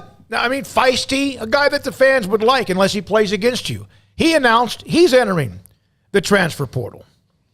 Well, that's 2 years in a row for him. So, hopefully he finds somewhere where he fits. I don't know how much Kind of a of a fit. gritty guy. Yeah, I mean, he's got some nice attributes. I just don't know how much of a fit Yeah. he was for, Texas. But, it's interesting. I mean, obviously, I've seen a lot of college basketball people today that get excited by the name and how he could potentially fit into their team. I don't know who his top suitors are or anything like that because I haven't really dug into that. But that is of note, when you do have a guy who comes in like he did last year as a part of, like as you called it, a wave, and then just a year later you're gone. But I think that kind of shows, maybe something about him. I don't know, but it also just shows that you can chase success, but it's ultimately about the fit. For all these guys who just go to the bigger school or the whatever. I know that's not his case. He went from Kentucky to Texas, so if anything, basketball wise, kind of a partial step down. But you go chasing things, and sometimes it's not going to be the right fit, no matter how sexy of a spot it might be for you. So also Jeff Goodman, who covers college basketball for the Stadium, put this up earlier. There are 1,418 players in the portal, 158 walk-ons, 19 have withdrawn their name. This is on an email I sent to you, Armstrong. So now there are 1,241 scholarship players in the transfer portal. Now, right below this tweet from Jeff Goodman, here are the stats. I don't know how many have now found the new home, but I would think very few. Rob Sapp, who's a response right out of that. For some perspective, by the way, About 2.1 million college students transferred between institutions in the academic year of 2020-2021. About 10% of all college students transferred, just normal, everyday students. The number of student athletes in the portal is 0.8% of all scholarship athletes. So I guess mathematically it doesn't seem... It just seems like a huge number because, man, you look at that, there's 300 and some college basketball programs, which looks like there's an average of 5 or 4 per school. And maybe it is. Well, LSU contributed like 12 of them, so. Yeah, they did. And then because of that, Murray State then contributed about a handful of theirs as well. Yeah, I mean, I don't know. I don't know if that's an average. Yeah, you just kind of deflated some of it with the, saying is that basically average? Is that what you're saying? Like it's. Are we reading the numbers like they're gigantic and they're really not? Is that like when you look at that number, that's a big fat number. But is it actually? Is that going back to what you just said? The point that was made. It might not be as bad as we think. Okay, yeah. Well, it is what it is. Though. I mean, it does seem like a lot to me. I mean, it seems like nearly 1,500 people deciding like, yeah, this is not the spot. I mean, that seems like an awful lot of not being in the right place. I agree. So, we know it's not all that. And some of it's just guys chasing money, which is fine. And I'm sure that's a good number of it. I think there's probably a lot of also just, let's be honest, a lot of delusional people. Mm-hmm. I mean, I don't think we take that into account. There's a lot of people that think they're better than they are. And they probably think, I'm better than this, and go jump in the portal and realize that, no, actually, that they were better than you. And I'm sure there will be some of those guys that have those wake-up calls as well. So, yeah, you don't know people's situations. I mean, there might be guys in the portal that just need to get closer to home, and there's nothing malicious or, greedy or anything like that about it. It's just,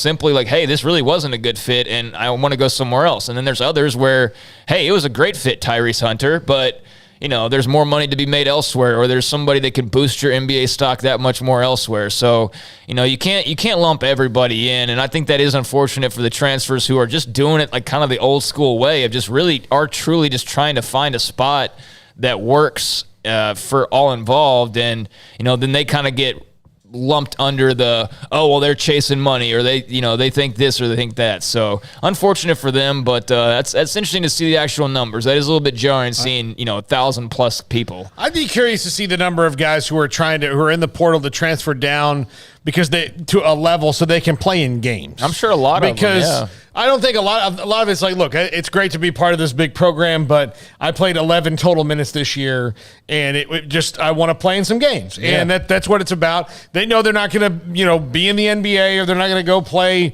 in Euro League or whatever. They're not going to do that, but they just want to go play. They just want to go play in games. So I think that's probably a lot of them.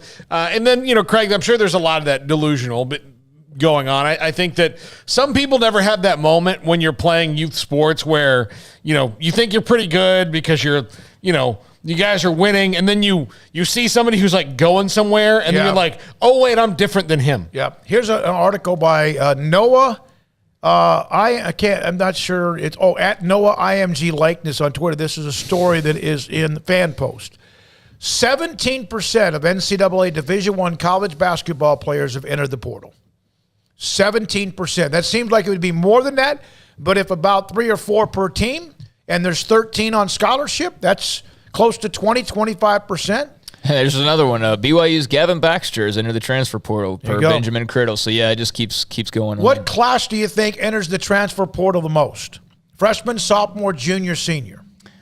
I'd say senior would probably be last, because I think at that point you probably pretty much know the deal. Pretty close. The sophomore players are the ones that, for the most part, entered the transfer portal the most by class. That makes sense, because you've got a good idea at that point, and you kind of can probably see where your direction is going. A couple years into, am I going to see playing time, or can I go make more money somewhere else, or is this coach a fit for me anymore? So, yeah, that makes sense. Most of the time it's a bench player. Most of the time it's somebody who's not on the floor very often. Those are the percentages from that story. Now, when we come back, John Aurand of Sports Business Journal on what's happening with Fox in the Big Ten, and how does it maybe have a domino effect, and maybe his thoughts as well on what the Big 12 is looking at down the road, and when will the Pac-12 ever get their new deal? All of that. Sikkim 365 Radio and 365 Sports.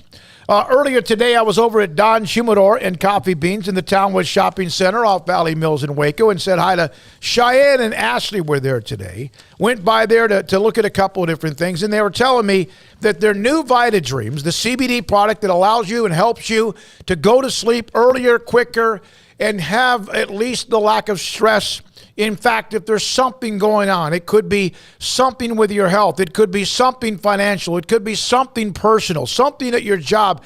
And and you can't sleep, whatever. Sometimes all of that. Vita Dreams can help you out. It's a CBD product. And right now they're having a CBD sale available on not just Vita Dreams and products like that, but also on creams and rubs and much more as well for any soreness or achy feelings you have. And the number one cigar of the year, Padron 1964 Natural Torpedo. They have that in their 48-foot walk-in humidor. That is the number one cigar, and Don Humidor has it. The Padron 1964 Natural Torpedo. It's Don Humidor and Coffee Beans. They have cigars, they have CBD products, and more in the Townwest Shopping Center off Valley Mills in Waco. With so many companies and policies out there, it gets so confusing shopping for insurance, and I never know if I'm getting the policy that's right for me. Luckily, I met the team at the Niche Group Insurance Agency. With the Niche Group, you can go to one company and get access to coverage options from many insurance carriers, and you get to speak to a real person about your specific coverage needs. With the Niche Group, I know I'm getting the right coverage at the right price. If you need insurance, talk to the experts at the Niche Group at 1-800-258-8302. Did you know that Waco Regional Tennis and Fitness is a partner of the city of Waco? Did you know that we are open to the public? Waco Regional Tennis and Fitness offers day passes to the public for only $10 a day, and we offer money-saving memberships. Waco Regional Tennis and Fitness offers over 40 group exercise classes each week, including bar, yoga, boot camp, indoor cycling, and more. There are free weights, weight machines, TRX, rowing machines, stationary bikes, new treadmills, elliptical machines, and much more on the spacious weight room floor. Personal training available where you can be encouraged to grow. Sauna, whirlpool, tanning bed and kids club, 17 tennis courts, 8 pickleball courts, youth and adult tennis and pickleball lessons. Waco's premier experience where you can help your mind, body, and soul. Visit our website at wacotennis.com. Call us at 254-753-7675 or visit us next to Hawaiian Falls on Lakeshore Drive in Waco.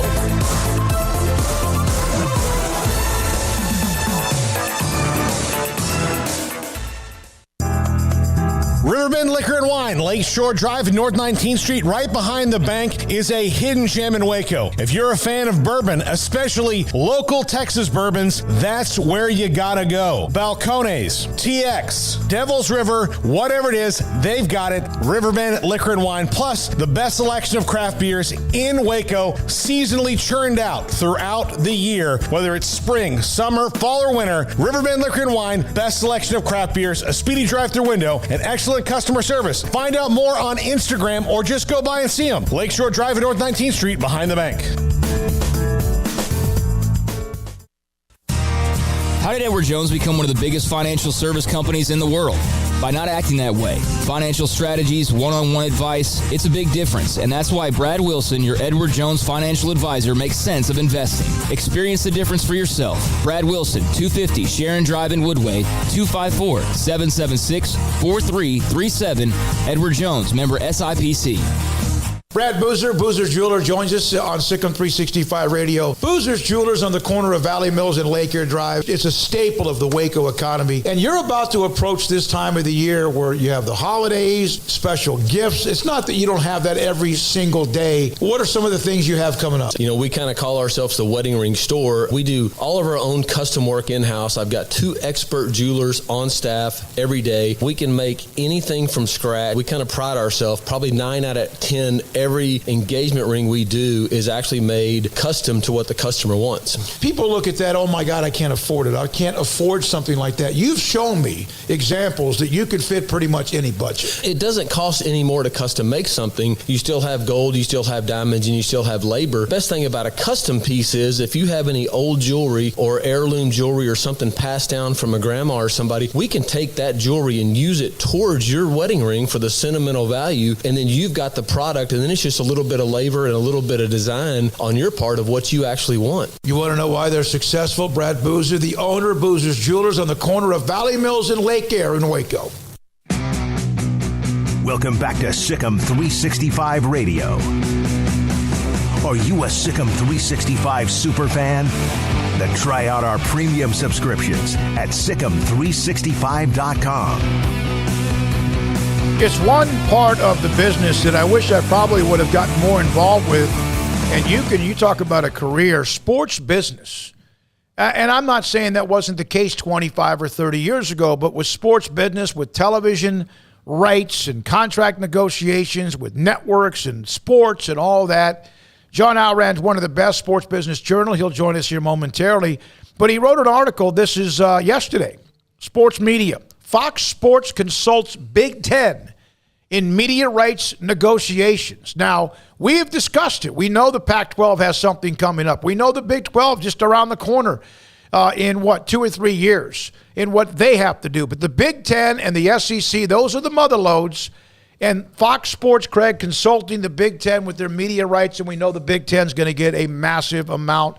The question also is what other little limbs of networks and ways to stream are going to be involved as well. Yeah, and to be clear, when we were talking about this a week or two ago, and Paul brought up Fox and the potential there, I wasn't thinking about Fox in terms of the Big Ten, of which they already have part ownership. They have an absolute stake in. I was thinking in terms of just everybody else. Like, how can we guarantee that Fox, after all of these things are done and signed and sealed with the Big Ten, and the SEC we know is going to be on very safe, hard ground.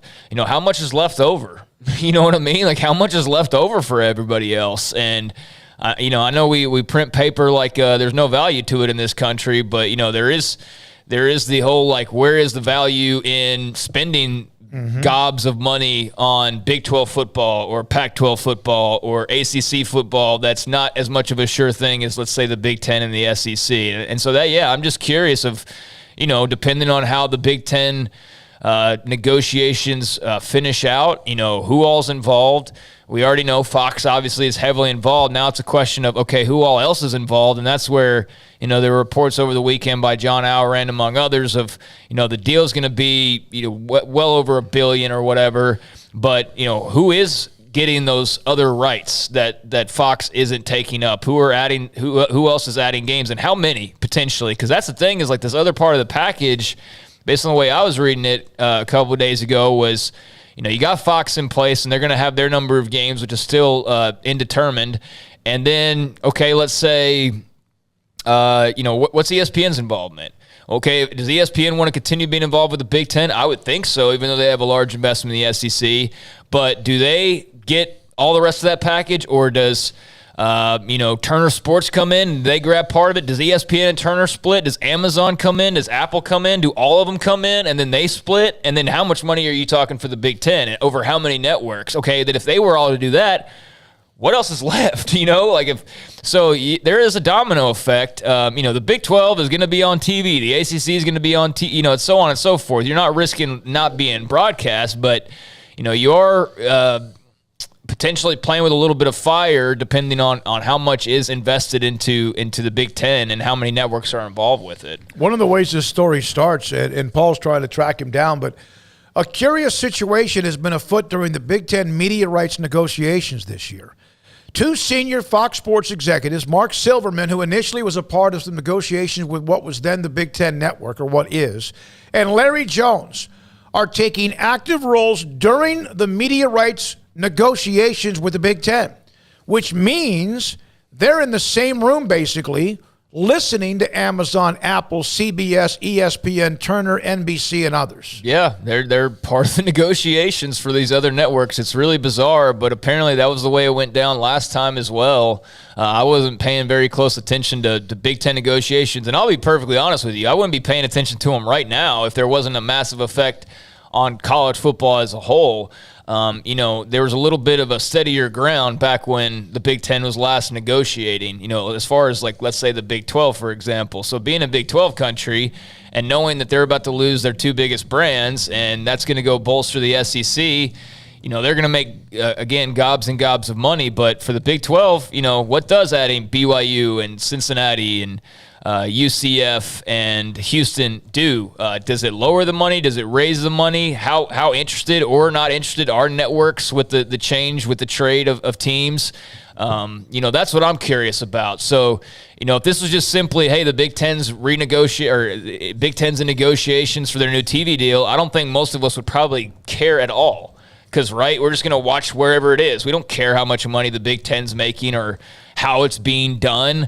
Normally, we wouldn't care whatsoever unless you just have some type of hobby interest in something like that. But the reason we do care now is, because it's going to have a massive effect on the rest of the landscape. And when you look at the landscape and there's two titans money-wise and size-wise now, and then there's everybody else, or there's one group of like three others, and then there's the really everybody else in college football.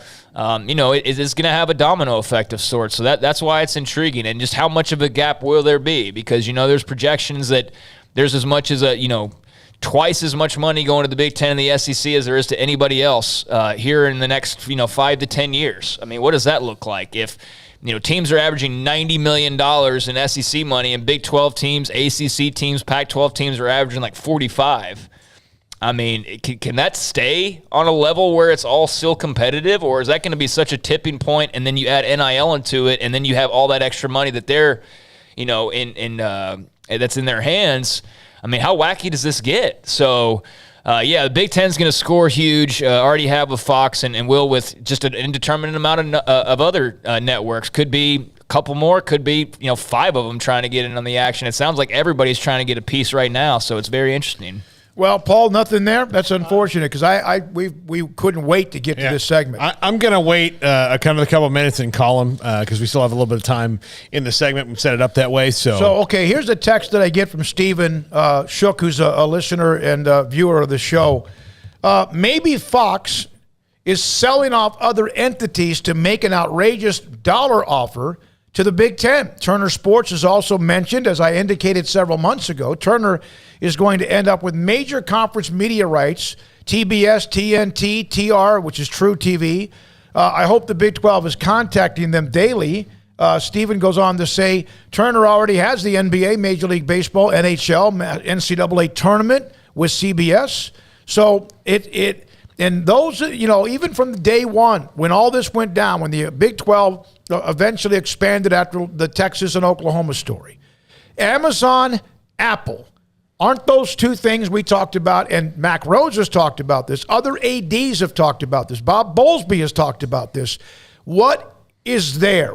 How much is that going to be like Pandora's box? Well, and the big story on Apple right now is that they're making a bid for the Sunday ticket, and they're the favorite to get it, and they're going to pay $2.5 billion a year, which to them is nothing. It's huge for the NFL, but they're going to pay $2.5 billion a year for the Sunday ticket. And then whatever that means, I think the NFL had maybe hoped that you would just subscribe to Apple and get it, because then that would mean more people would go watch it and it would be a benefit to Apple. But now Apple can do like everything else, and inside of any app, it can cost money to get the NFL ticket. So there's going to be a lot of things to be worked out with that. So I'm sure college football really wants the Apple and Amazon and all this to make their decision on the NFL before they go in and say, well, what do you want to do now on Saturdays? Yeah, and I don't know if y'all saw today, but Netflix shares were down the most that they've been in like a decade or whatever. So they were somebody that was mentioned. I never really bought too much into Netflix being involved, because you're talking about a whole different element of hosting live sports. That's totally different than running a movie studio and churning out, cheap movies, on the regular. So, I know they're just mentioned because they're a streaming service, but they were down today historically, and I don't think there's really anything with them. But you do have the other streamers, and I think that is a curious part of this is how involved is the streaming aspect of this, because that is a new, part of just sort of this era now where – streaming is trying to become as regular as just flipping on, regular cable. How much, for example, if I want to watch a Big Ten game that I normally could just flip on ABC and watch, do I now have to have Disney Plus to watch it? And I'm curious how many people would get Disney Plus that don't have it already to watch, Big Ten football if you're not a Big Ten fan? Like how much? Like I'm just curious of where the return comes. Like I know that they'll clean up on cable and all of that, and I'm sure with the Big Ten and the SEC they could put it on they could put it on Tubi and they'll make billions of dollars. But for everybody else, how much streaming impact is there really? How much juice can you get out of that? And it's worrisome for the Big 12 just because there's 10 teams and there's not big markets, and I know there's about to be 14, but. And some bigger markets, but even still, it's not the tried and true bang for your buck. You're going to get the ratings from the SEC and the Big Ten. So it leaves them in a curious spot, them and the Pac-12 and the ACC for that matter. But the ACC is obviously a little sturdier. Mike Games, by the way, who's a Kansas fan who's on the chat room, and just to fill some time here, I'm not sure we'll get John or not. I'm disappointed it's not working out right now, but we'll see. He just put up this story that Ohio State, let me go back to this. I just put this up on my Twitter feed. The Ohio State women's basketball team, this is kind of out of nowhere, but has been placed on 4 years probation. And so Mike was the one that just put that up on our chat room. Let me see. What did he do with it? Just a second. Okay. Hold on, Mike. I'm sorry. I thought I had this. Well, you just sent it to me. Here it is. Channel 4 in Columbus, Ohio State women's basketball put on 4 years of probation for forfeiting conference championships, a conference title, and also 52 wins. How often do you hear women's basketball get hit by the NCAA? Never.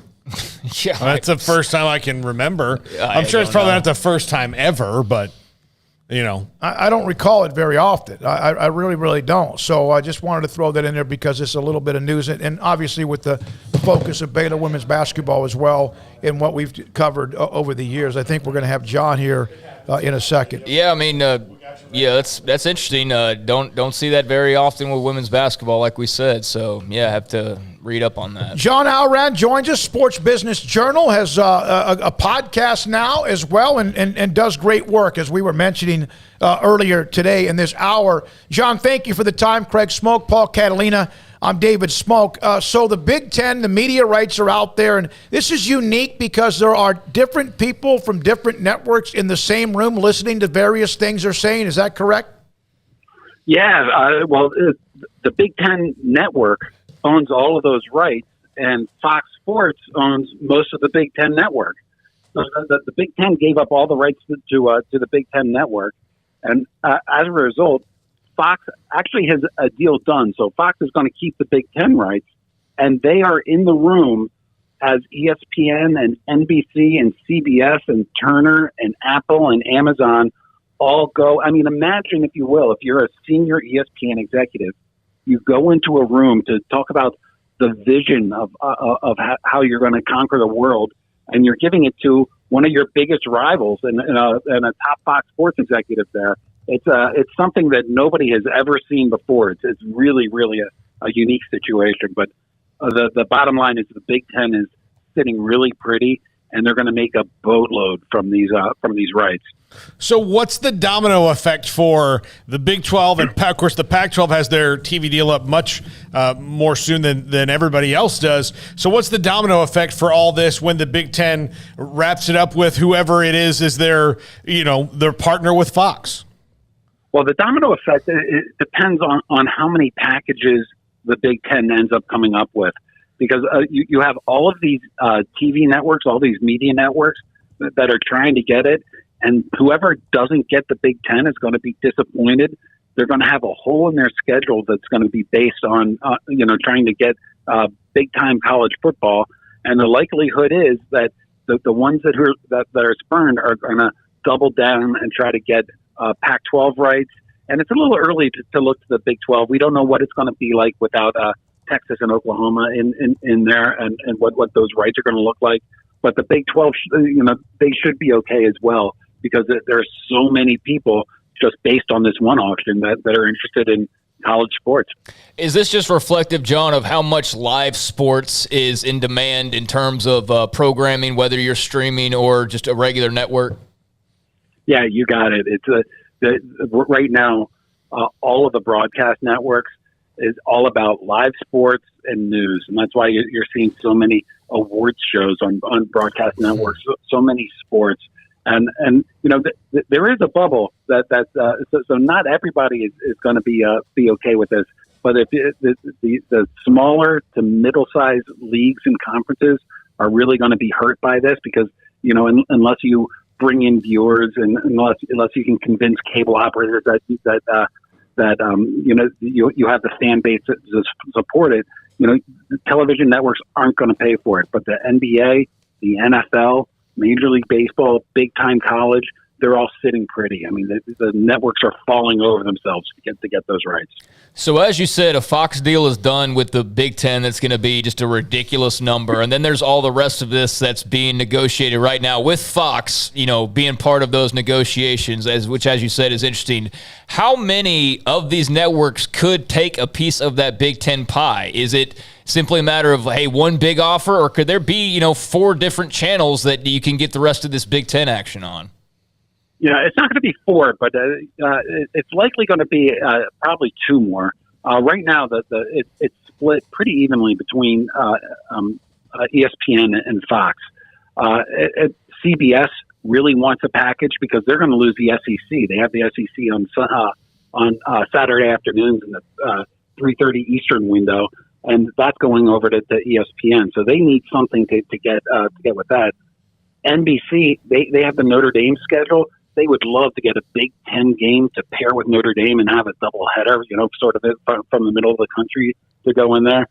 ESPN definitely wants to keep it as well, and Turner's been kicking it. So you have 4 media companies that have TV presences, that have TV channels that are going after it. Probably, it'll go to either 1 or 2 of them, is what I suspect. And then the big rub is going to be what happens with Apple and Amazon. And will the Big Ten really try to hold out a couple more rights just to cede to those digital companies? What's the best case scenario for conferences like the Pac-12 and Big Ten that the Big 12 that they keep it maybe tighter to just 2 or 3, and then somebody who like CBS would be left out in the cold and then get aggressive? Yeah, the best case scenario for the Pac-12 is if the Big Ten ends up saying, okay, we're just going to go with ESPN. And then you have also Rams, you have NBC, you have CBS, you have Turner, and those 3 then will turn and look and say, what's the next big college package coming up? It's going to be the Pac-12. And then you potentially could have a bidding war over that as well. John, how much money, it seems like an unlimited amount, will Apple and Amazon bring to the table? That's the big question, because it would seem like an unlimited amount, but so far it's been a pretty limited amount. All of the packages that Amazon and Apple have taken are packages that all the TV media companies have passed on. So Thursday Night Football, the NFL couldn't find a TV buyer for Thursday Night Football, so they ended up going to Amazon, and Amazon's going to have that exclusively starting this fall. Apple TV Plus, they just started up with a Major League Baseball on Friday night. That was a package that ESPN passed on. Fox had no interest in. They couldn't really find a TV partner for that, so that went to the digital streaming. The problem is that Apple and Amazon, they're for-profit companies. They're public companies, so they're not going to spend so much that they lose money on sports rights. ESPN, Fox, CBS, they all make so much money from cable operators that pay to carry those channels. They also make money from advertising. They have these dual revenue streams, and so they're able to afford these rising costs of sports so much more than something like Apple or Amazon, which they can sell advertising against it, but it's about sort of trying to gain subscribers. There's no middleman there, and it's a much tougher process for them to pay out for as much as ESPN has been. You know that the reverberations of what happened when Texas and Oklahoma, that story broke in late July, and there were thoughts the Big 12 may not survive the summer, much less anything else, but they did. They stabilized. They brought in 4 completely different type of teams from different parts of the area. Some of them are not big, massive TV draws, but do you feel like the way they recovered, what Bob Bowlesby and company did, and of course he's leaving, gives them a chance to be much more of a player than people realize? I think so. I'm adopting the same sort of attitude that I hear from the media companies, which is a wait and see attitude. Let's see what kind of TV ratings they get. Let's see what sort of fan support they get. It sometimes is difficult when you bring in new schools to have them assimilate into one cohesive conference. What's going to happen if potentially, and I haven't heard anything about this. This is pie in the sky. But what if the Big Ten decides that they want to expand, and they start looking elsewhere? So there's a lot that can happen in between now and when their rights are up. And right now they've made some moves to solidify where they are in terms of the rights fees they're going to get and to remain one of the Power Five. But a lot can happen between now and then. All the media companies are taking a look at it. I am as well. It's so hard to predict right now. John Alran, Sports Business Journal with the Sikkim 365 Radio. How much are college football conferences waiting for Apple or Amazon to make their deal for the NFL Sunday Ticket, which has been rumored now that it might go over there, so that they'll know maybe how much money those companies would be willing to bid on them? I don't know if they're waiting for that one to drop. That should happen within the next couple of months. Apple, Amazon are the two front runners in there. That's been sort of reported over the past couple of months. But they've been a part of every single rights deal that's come up. So the Big Ten rights that we started talking about, Apple and Amazon have come with teams of people to negotiate for those rights, to see what the Big Ten has on offer, and to see how they can use those. Major League Soccer, so sort of a mid-tier to high-tier league in the U.S. They've been negotiating pretty significantly with Apple and with Amazon about their rights that are on offer. So I think a lot. If I were a league or a conference and I have my rights coming up, I'm going to have been talking to Apple and Amazon, and those are really the only two that have been really overly engaged in terms of buying rights. Facebook took a look at them a couple of years ago and sort of pulled back. Twitter, the same thing. Google, YouTube, the same thing. But Apple and Amazon, they're starting to really, really get what's a lesser word than aggressive? They're not quite been aggressive about it, but they've certainly been a part of all these. Feisty, I like that one. Yeah. They've been feisty about trying to get involved. John, ESPN's obviously got the massive commitment to the SEC. That's going to be their bread and butter, but they've also, done stuff with the Big 12, Big 10, everybody. Where do they kind of fit in all of this with so many other, challengers, so to speak, in the room negotiating as well? The funny thing about ESPN, and this happened, a story I worked on probably about a decade ago. The ACC deal was up, and the ACC was rumored to be going to Fox at the time exclusively. And the ACC coaches, Coach K, Gary Williams, I think was still at Maryland at the time, and Roy Williams in North Carolina, they revolted. The idea of them trying to recruit when they don't have any games on ESPN and SportsCenter isn't carrying their highlights, and they just thought that would make their life a lot more difficult. We're more than a decade on from when that happened, and so basically the coaches blew up that deal and made sure that they did a deal with ESPN. We're more than a decade on from that. I still get the sense that the athletic directors and the coaches at the Big Ten, they want to stay on ESPN at some level. Like Fox has the main package, and that's not going to change. The Big Ten is sort of tied to Fox in a similar way that the SEC is tied to ESPN.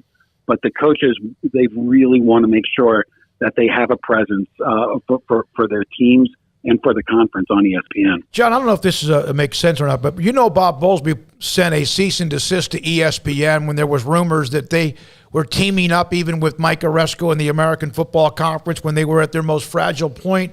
Could that in any way, because that's gone. That's gone. The Big 12 stabilized, as we mentioned.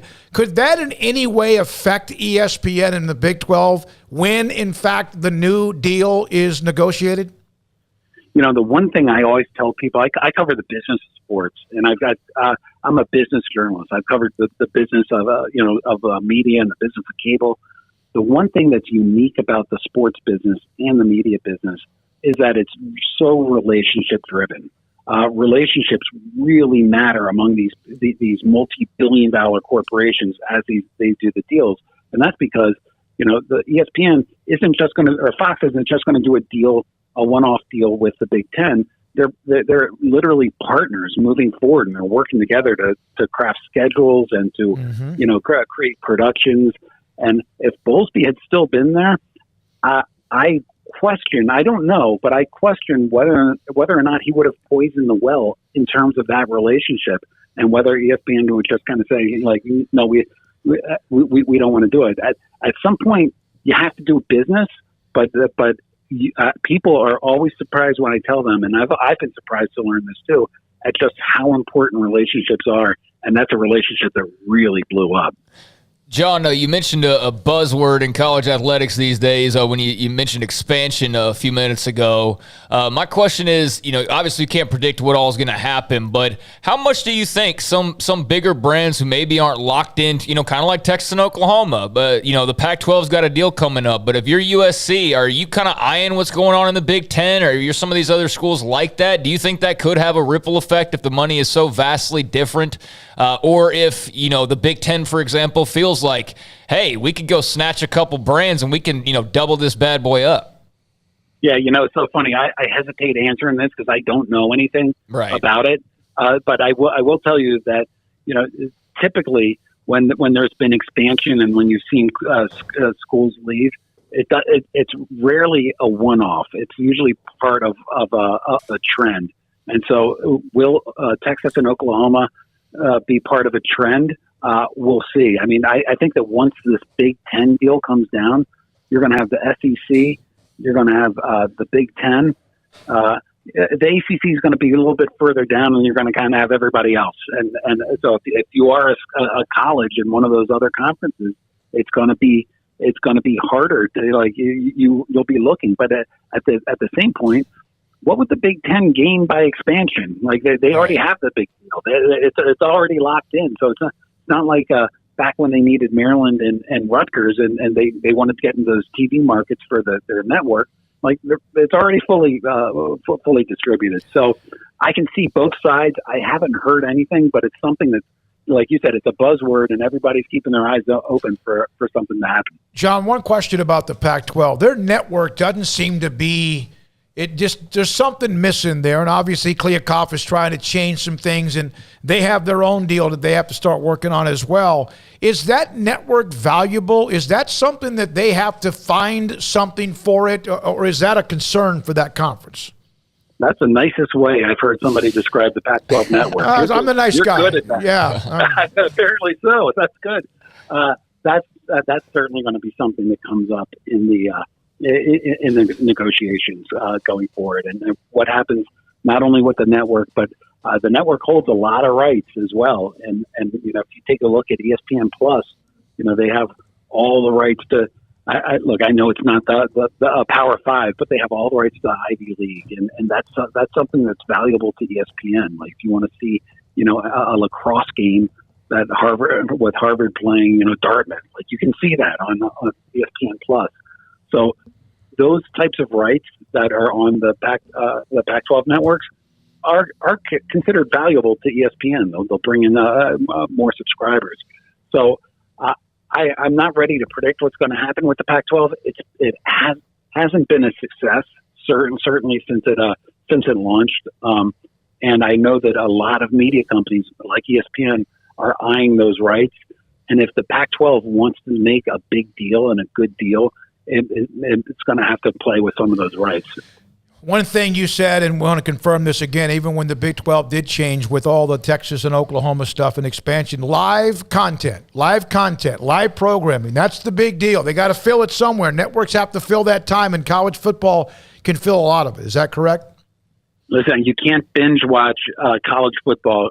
You have to sit down and watch it when it comes on, which means you also have to sit through almost always the commercial breaks, which is how everybody pays for all this stuff. Live is what matters. And if you look at the Fox Broadcast Network, their whole primetime lineup is predicated on live programming, even down to the WWE on Friday nights over there. So, the networks prioritize it. They're paying for it. It just has to be good, premium live product. Thank you, John. Appreciate what you do. John Alrand, Sports Business Journal. It's a great follow. He's a great follow on Twitter, John Alrand, on many things, college football, TV rights, and much more. We do have Craig's Off the Radar at 5. We're going to go around 5:15 or so with our guest, Matt Fortuna from theathletic.com, and some other college football news as well. Yeah, I mean, I hope that was, I know we don't have a lot of, concrete answers. That's what we're all sort of searching for, but I hope that was interesting for everybody. I mean, it's interesting to me because it has such a big impact. And like I said a few moments ago, if this was just normal negotiations, who cares? But this is a different college football now than it was the last time a lot of these contracts were coming up. And there is a massive gap that's about to become even more massive, and the fallout from that. And there's also new networks involved that weren't involved the last time a lot of these deals were being cut. I mean, what was Apple TV? It didn't exist. Amazon was still, in diapers basically. So, it's a whole new world for so many different reasons, and it'll be fascinating. I mean, we know the Big Ten is about to just have historic numbers. And then, the interesting part will be, okay, who else is involved outside of Fox? How do they split up the rest of that? What does that leave over? And, then the Pac-12's next, and then it'll be the Big 12, and then, everybody's kind of settled in after that for a while because the ACC doesn't come up towards 2036. The SEC will have this obviously massive deal, and the Big Ten's got their new one that they're doing right now, and then Pac-12 next, and then Big 12. And so everybody in the next couple years, 2 to 3 years, will have their new TV deals, and how different they all look will be the big question. 50, 60, 70, 80, 90 million compared to 30 or so million. There were thoughts that when Texas and Oklahoma, when that story popped in late July, that 35 or 40 million that they're getting now, there were thoughts that they could get down in the teens. That's not going to happen. They're going to be okay, but all conferences are chasing the Big Ten and the SEC. Okay to keep up what they're normally doing. I think better than most people ever would have realized the week that story came down. I think okay. I'm just saying okay Much is a better relative, than okay. Okay is a relative term in that no, you're right. they'll be okay, but there'll be 2 other people that are going to be damn dokey. Yeah. They're going to be great. You have these 2 mega deals. They're going to be that way. And now, can you be third?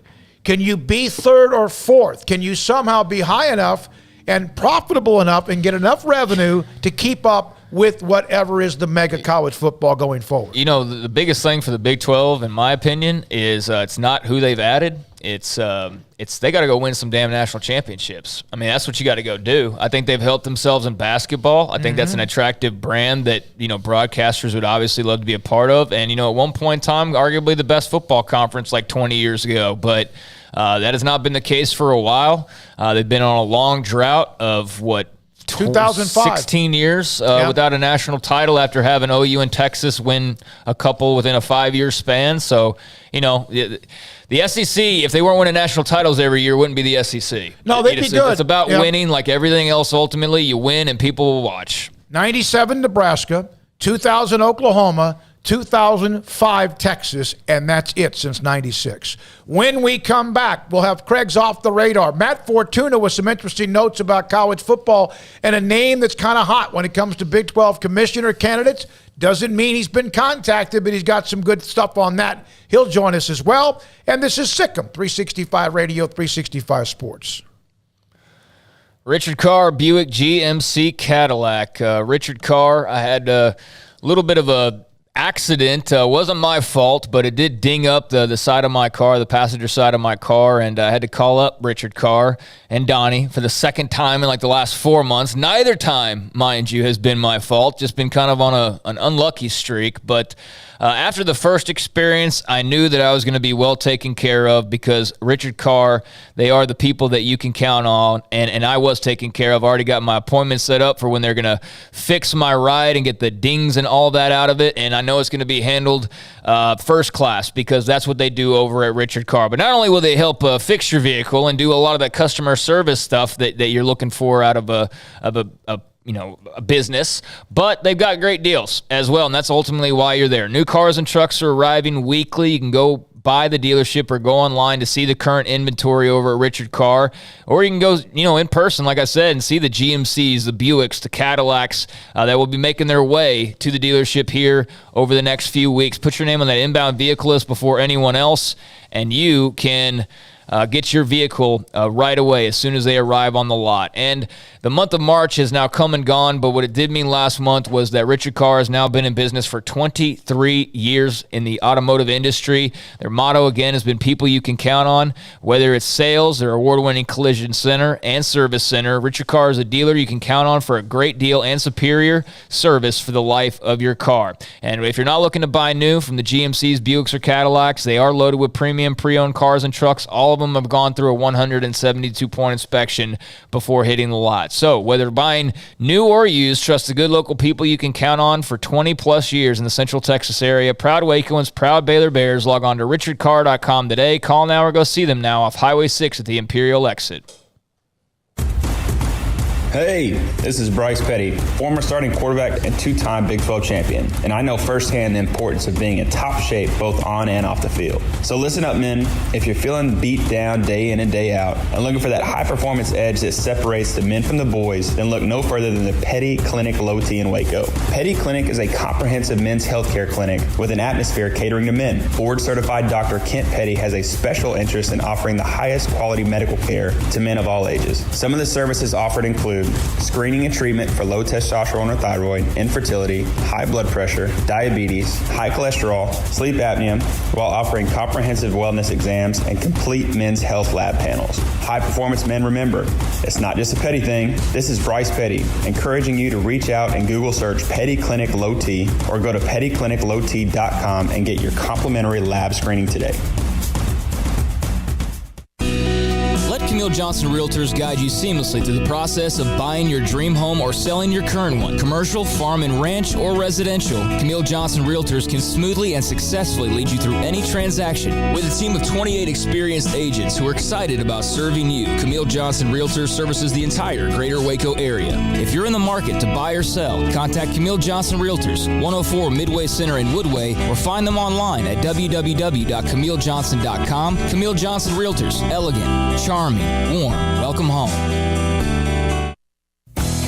Three Nations Brewing Company has 16 different beers on draft with a new beer every Friday. It also offers 2 air-conditioned tap rooms, a large indoor beer hall, a second-floor mezzanine offering a great overview of the brewing company and equipment and patio where you can relax under the shade. Plus, you can now experience the new Three Nations Beer Garden Grill on our shaded patio with socially distanced seating for your enjoyment. Grab a cold beer and enjoy a bite from our freshly prepared and delicious menu. Street tacos, quesadillas, freshly cooked burgers and dogs and veggie burgers too. State Fair tornado fries, nachos, and so much more, all prepared and cooked on site. So come visit the award-winning Three Nations Brewing Company on East Vandergrift off I-35 in Carrollton.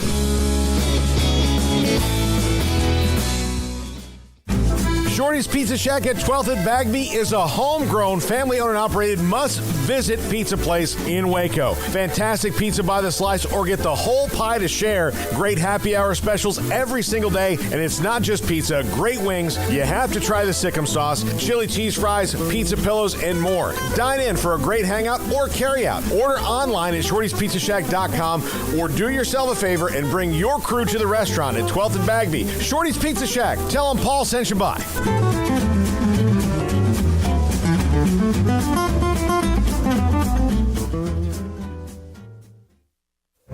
Stepping into a new pair of boots is great, but stepping into the boots of a U.S. Army officer can also add confidence and leadership skills to your son or daughter's career path. There are more than 150 occupational specialties to help them find the best fit for their future. See all the things your son or daughter can achieve in our boots at GoArmy.com. U.S. Army Waco Recruiting Company, 254-598-8131 or 254-776-1543.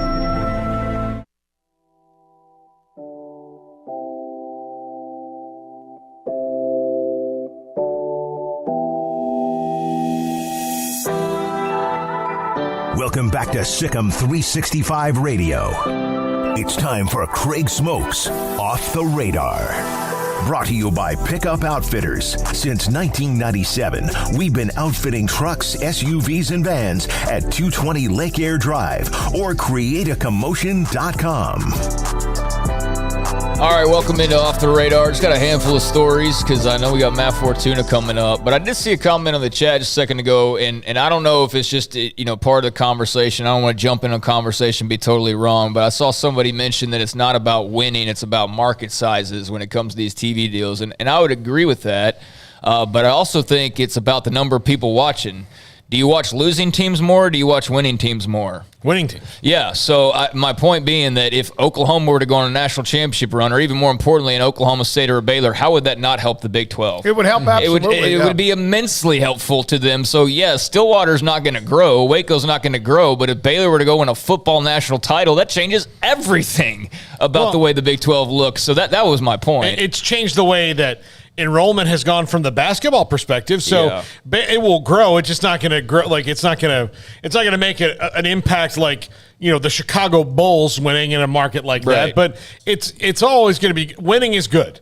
Yeah, Winning's good. Yeah, and helps everything. Yeah, and look, Baylor's in the Dallas market, and people will watch for the most part because they know about them in that. They're Baylor, Dallas, Houston. So they'll get good ratings from the places that they have alumni in or fans of the conference. So well, and Sugar Bowl ratings are good. I think people just want to watch good teams. That's the point. Like, you're still going to tune into Ohio State whether they've won one game or won 11 games because they just have that built-in fan base. Same thing for Texas or Oklahoma. But for those other schools, how can they get more fans? You win. I mean, that's all I'm saying. But, yeah, I mean, the market sizes aren't going to change, and that's going to be to their detriment. Is Eugene, Oregon a huge market? No. Well, Oregon brings in numbers because of the flash and the dash, and then they became hip, and then they won. And look at the Sugar Bowl ratings. Yeah. I mean, Baylor's not a big brand. It wasn't just the people in Waco watching, and it wasn't just all for Ole Miss either. So, and I know it's the Sugar Bowl, but, I just think if you had a couple teams go win a national title in football, like an Oklahoma State, I think that would be immensely helpful for the conference. But, yeah, Stillwater's not going to, double in size.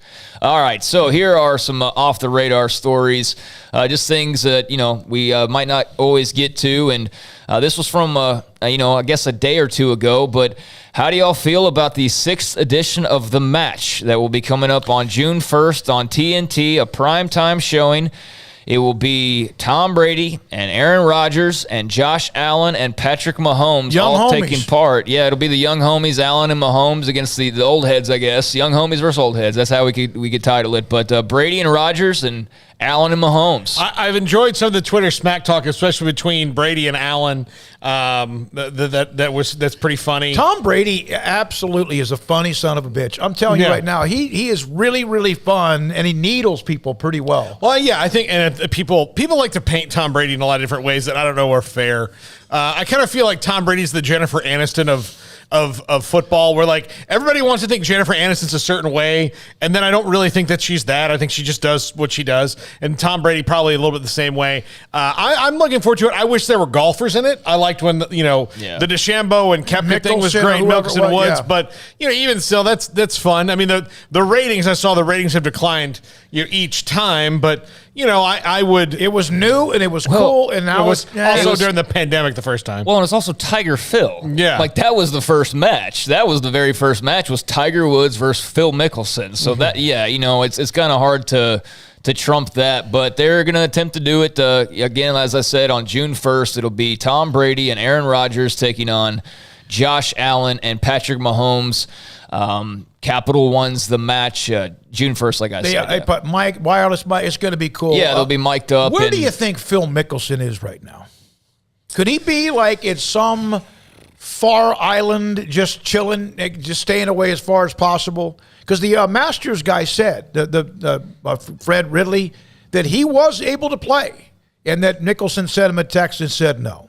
Where do you think he is? San Diego, where he lives, or chilling on some island that nobody can get to? I mean, I have no idea what he does in his off time. Underground, no question. All right. Yeah, and I mean, I think that somebody said it the other day, like, okay, your little self-imposed break, okay, it's enough now. Like, you can come back and let's all sort this out and just get back to business. But I don't know. I don't know how long he plans on taking. A lot of fences to mend. I think the problem with Phil is he is not someone who is going to come out and admit that because he thinks that apology was good, and the apology was almost worse than what was taken worse than what he said, which was obviously worse. But Phil's not someone who can just kind of come out, and it's easy. I think I could be in PR. I'm like, listen, you said some stupid stuff. So come and say, look, I said some stupid things. I don't understand. You don't understand. We all don't understand. Like, we're all coming from sometimes. Yeah, but we ask people to apologize, and then we want to critique the apology. Well, no, but I would just say, look, I said some stupid things. I'm here to learn. Move on. Yeah. Yeah, I mean, I don't think it would be as big of a deal as maybe it's being made out to be. But he doesn't. I don't think he wants to deal with it yet. Yeah, I mean, there's talk about him being back for the U.S. Open, but we will see on that. This is something that Paul had actually sent us, I guess, a few days ago. The Nolan Ryan documentary that's coming out. Facing Nolan was acquired by Utopia, and we'll get some various screenings. There's a trailer already out for Facing Nolan. It's a documentary about, you guessed it, Nolan Ryan had its world premiere at South by Southwest down in Austin, just about 90 miles from here, from Waco. But it was acquired by Utopia, and as part of their U.S. rights, it will screen nationwide, one night only, May 24th, via Fathom Events. But it takes a look at his entire 27-season career. And it mentions in the write-up the 7 no-hitters, which is still a record and all of that. And the interesting part about this is they will have a number of people who played against him, as you would typically see in a documentary. Some of the names mentioned: Craig Biggio, George Brett, Rod Carew, Cal Ripken, Roger Clemens, Tom Grieve, Tom House, Randy Johnson, Pudge Rodriguez, Bobby Valentine, Bobby Witt, Dave Winfield, Pete Rose, and former President George W. Bush, and Nolan Ryan will be involved as well. Not Robin Ventura. Don't see Robin Ventura on here, no. I saw where President Bush made a comment when he asked Nolan about that. He said, well, sometimes, George, you got to take things into your own hands or something like that. I remember when Robin Ventura was the manager of the White Sox. Is he still the manager of the White Sox? When he got the job as the manager of the White Sox, the first couple games of the series, the Rangers played the highlight, like as in the intro vid, and the White Sox asked the Rangers, like, could you just not let it go? Just let it go. And if bottom line is, this is going to be amazing, I think. And if I were the Rangers, I said, nope. John McClain's going to join us around 5:30. He's in that trailer, so we'll ask him more about it. And Reed Ryan will join us to help promote the documentary, as will Bradley Jackson, who's the director. Yeah, so that's going to be screened by Fathom Events, and it was, like I said, it was showed at South by Southwest. And yes, Robin Ventura is still the manager of the Chicago White Sox, but that's also kind of like the Rougned Odor, Jose Bautista thing. It's like the Rangers can't claim world titles, but they can claim a couple of fights that they won, so to speak. The Nolan thing was a great moment, but as a Rangers fan, when that's still a top 5 moment like 20 years later, I think that says more about what the franchise hasn't done than what they have done. But there will be a special screening May 1st at Texas Ranger Stadium in Arlington, and there will be a Q&A that had been recorded, I think, after the South by Southwest event that you can see if you go to one of those Fathom events. So, yeah, Facing Nolan, new documentary coming out. I'm sure that will be a popular watch, especially here in the state of Texas. NBC Sports announced their Sunday Night Football crew who will be in the broadcast booth. Chris Collinsworth is back. He'll be joined by Mike Tirico, and they will have Melissa Stark on the sidelines. They'll work the Hall of Fame game on August 4th, the Jaguars and Raiders.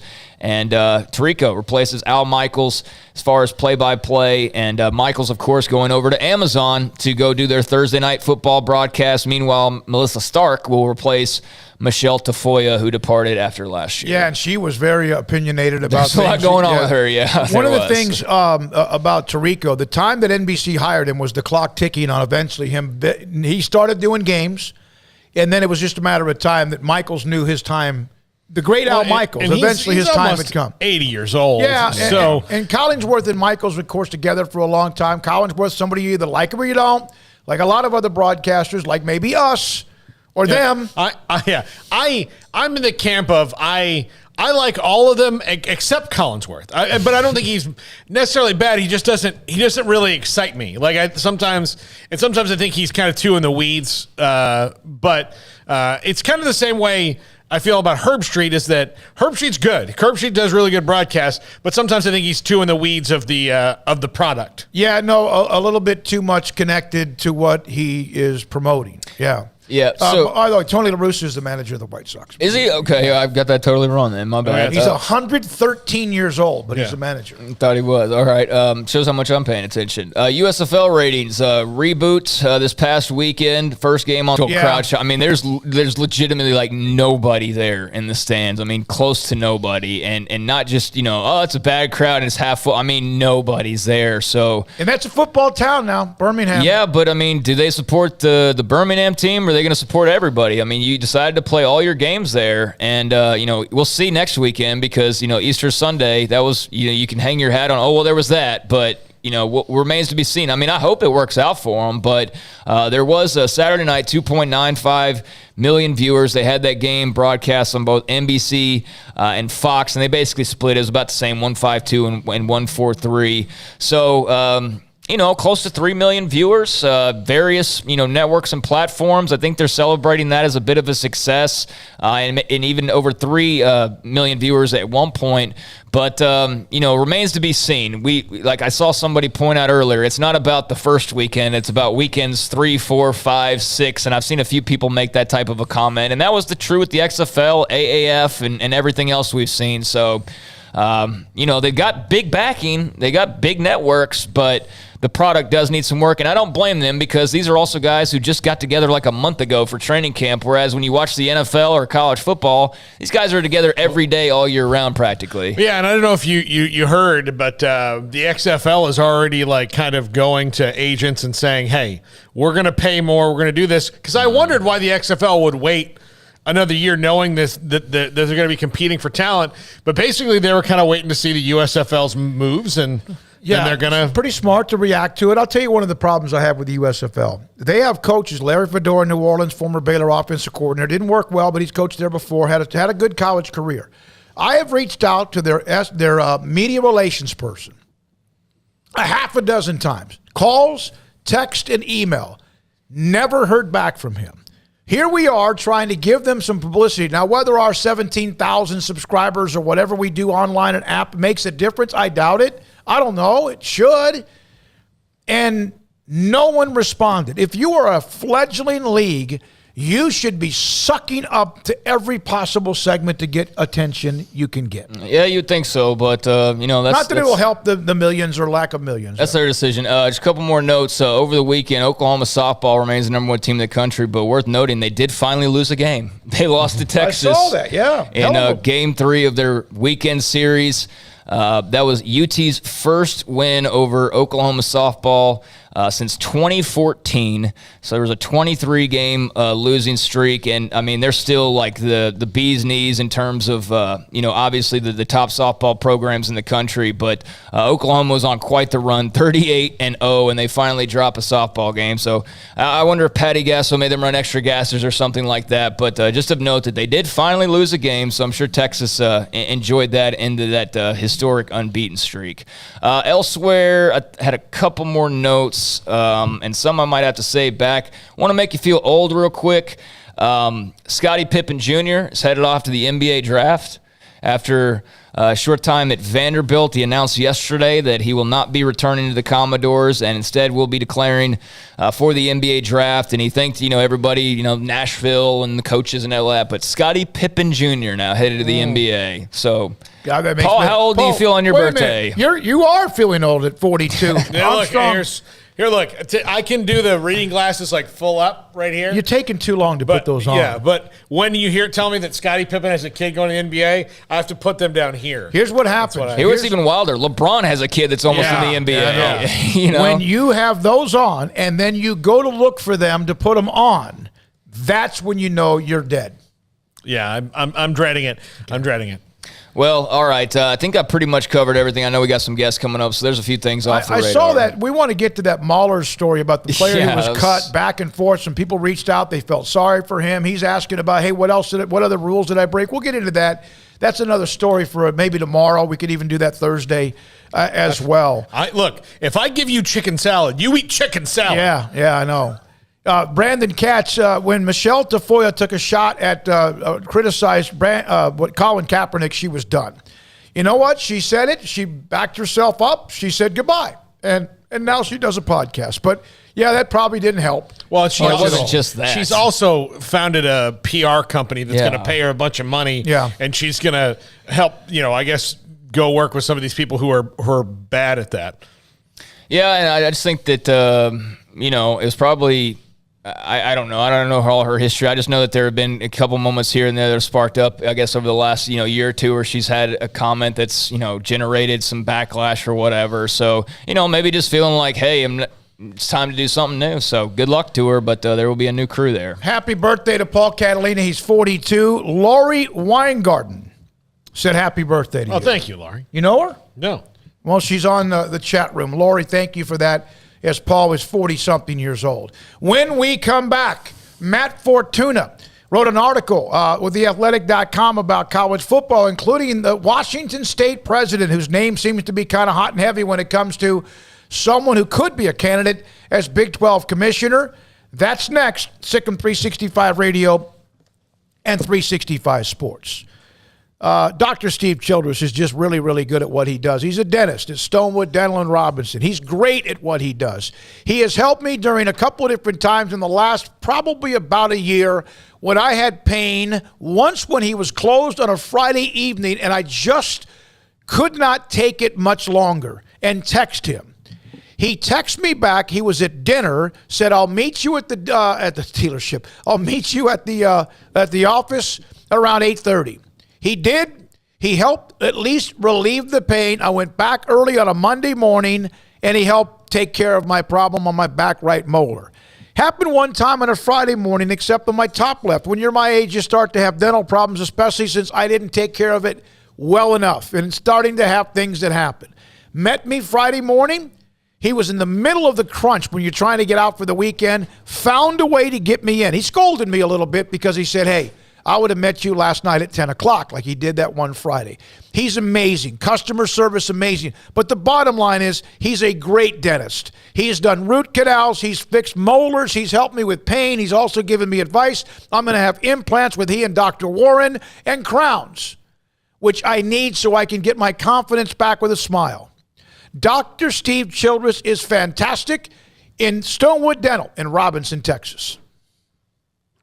Payments for qualified buyers at 2.9% for 72 months with $5,000 down cash or trade. TTL Extra. See dealer for details. Summer driving is coming. Save now at Richard Carr's Summer is Coming Savings Event. Find summer savings like a 2015 GMC Sierra 2500 HD for $318 a month, or 2020 Buick Encore for $288 a month, or get a 2015 Cadillac SRX for $212 a month. Our vehicles go through a 172-point inspection, and we pay top dollar for your trade. 100% approval is always our goal. At Richard Carr, we give you more. It takes time to reach goals. It's a truth that applies to more than sports. It goes for your financial goals as well. You work hard for your money, and you deserve an investment strategy that lines up with your game plan. And Tom Albers, your Edward Jones financial advisor, can help. If your financial investments aren't putting forth the effort you desire, stop by today for a financial review. Tom Albers, 4301 Lakeshore Drive, 254-776-7605. Edward Jones, member SIPC. At Ideal MRI, we feel blessed to be a part of the Waco community. We're a small family business right here in Central Texas, and our goal is to bring down the cost of healthcare while maintaining high quality. At times like this, the cost of healthcare has never been more important, and unfortunately, significant illnesses and injuries still occur. That's why Ideal MRI is open and here to serve you through the difficult time. We offer premium MRIs just like a hospital with state-of-the-art technology and specialists, but you'll pay less. sometimes thousands of dollars less, whether you're using insurance or not. At Ideal MRI, we accept most insurance and there are no hidden costs, even offering financing if that's needed. Everything included in the price, and you'll not get something as a surprise in the mail later on. If you need an MRI, ask your doctor about Ideal MRI. They'll know. You can schedule an appointment safely from home online in minutes at idealmri.com or give us a call, 833-IDEAL-MRI, idealmri.com. You know what would make this moment better? Pizza.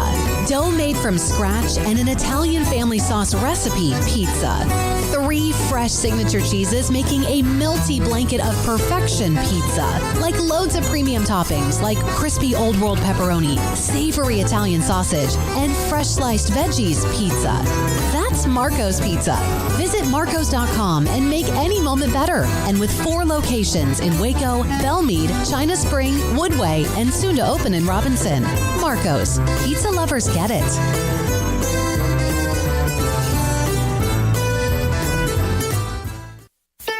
Don's Humidor, your home with a 48-foot walk-in humidor with the elite cigar brands from around the world, including the #1 cigar of the year, Aging Room Cuatro Nicaragua. Plus, they have the great brands like Macanudo and Artur Fuente, Rocky Patel, Aston, and so much more. CBD, great for sore muscles, aches and pains, sleep, Vita Dreams, and anxiety, mild depression, general health and wellness. Their staff very knowledgeable on the subject. If anyone is curious about CBD, ask Carol and Ashley. Don's Humidor in the Townwest Shopping Center off Valley Mills in Waco. Baylor Scott and White, Southwest Sports Medicine and Orthopedics. The team physicians for Baylor Athletics, diagnosing and treating all sports-related injuries, including concussions. These specialists also provide orthopedic services for athletes and non-athletes alike, whether it's knee or shoulder pain, hand or wrist injury, orthopedic spine care, and even an arthritis and total joint clinic. Trust the doctors Baylor Athletics trusts. Baylor Scott and White, Southwest Sports Medicine and Orthopedics wants to get you back in the game.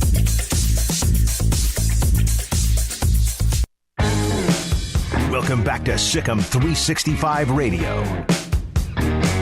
Preston Ebner checking in for Smith. Ebner split wide left. Chapin looking up top. He's looking for Ebner. Ebner's open. He has it. Touchdown Bears. A 61-yard score.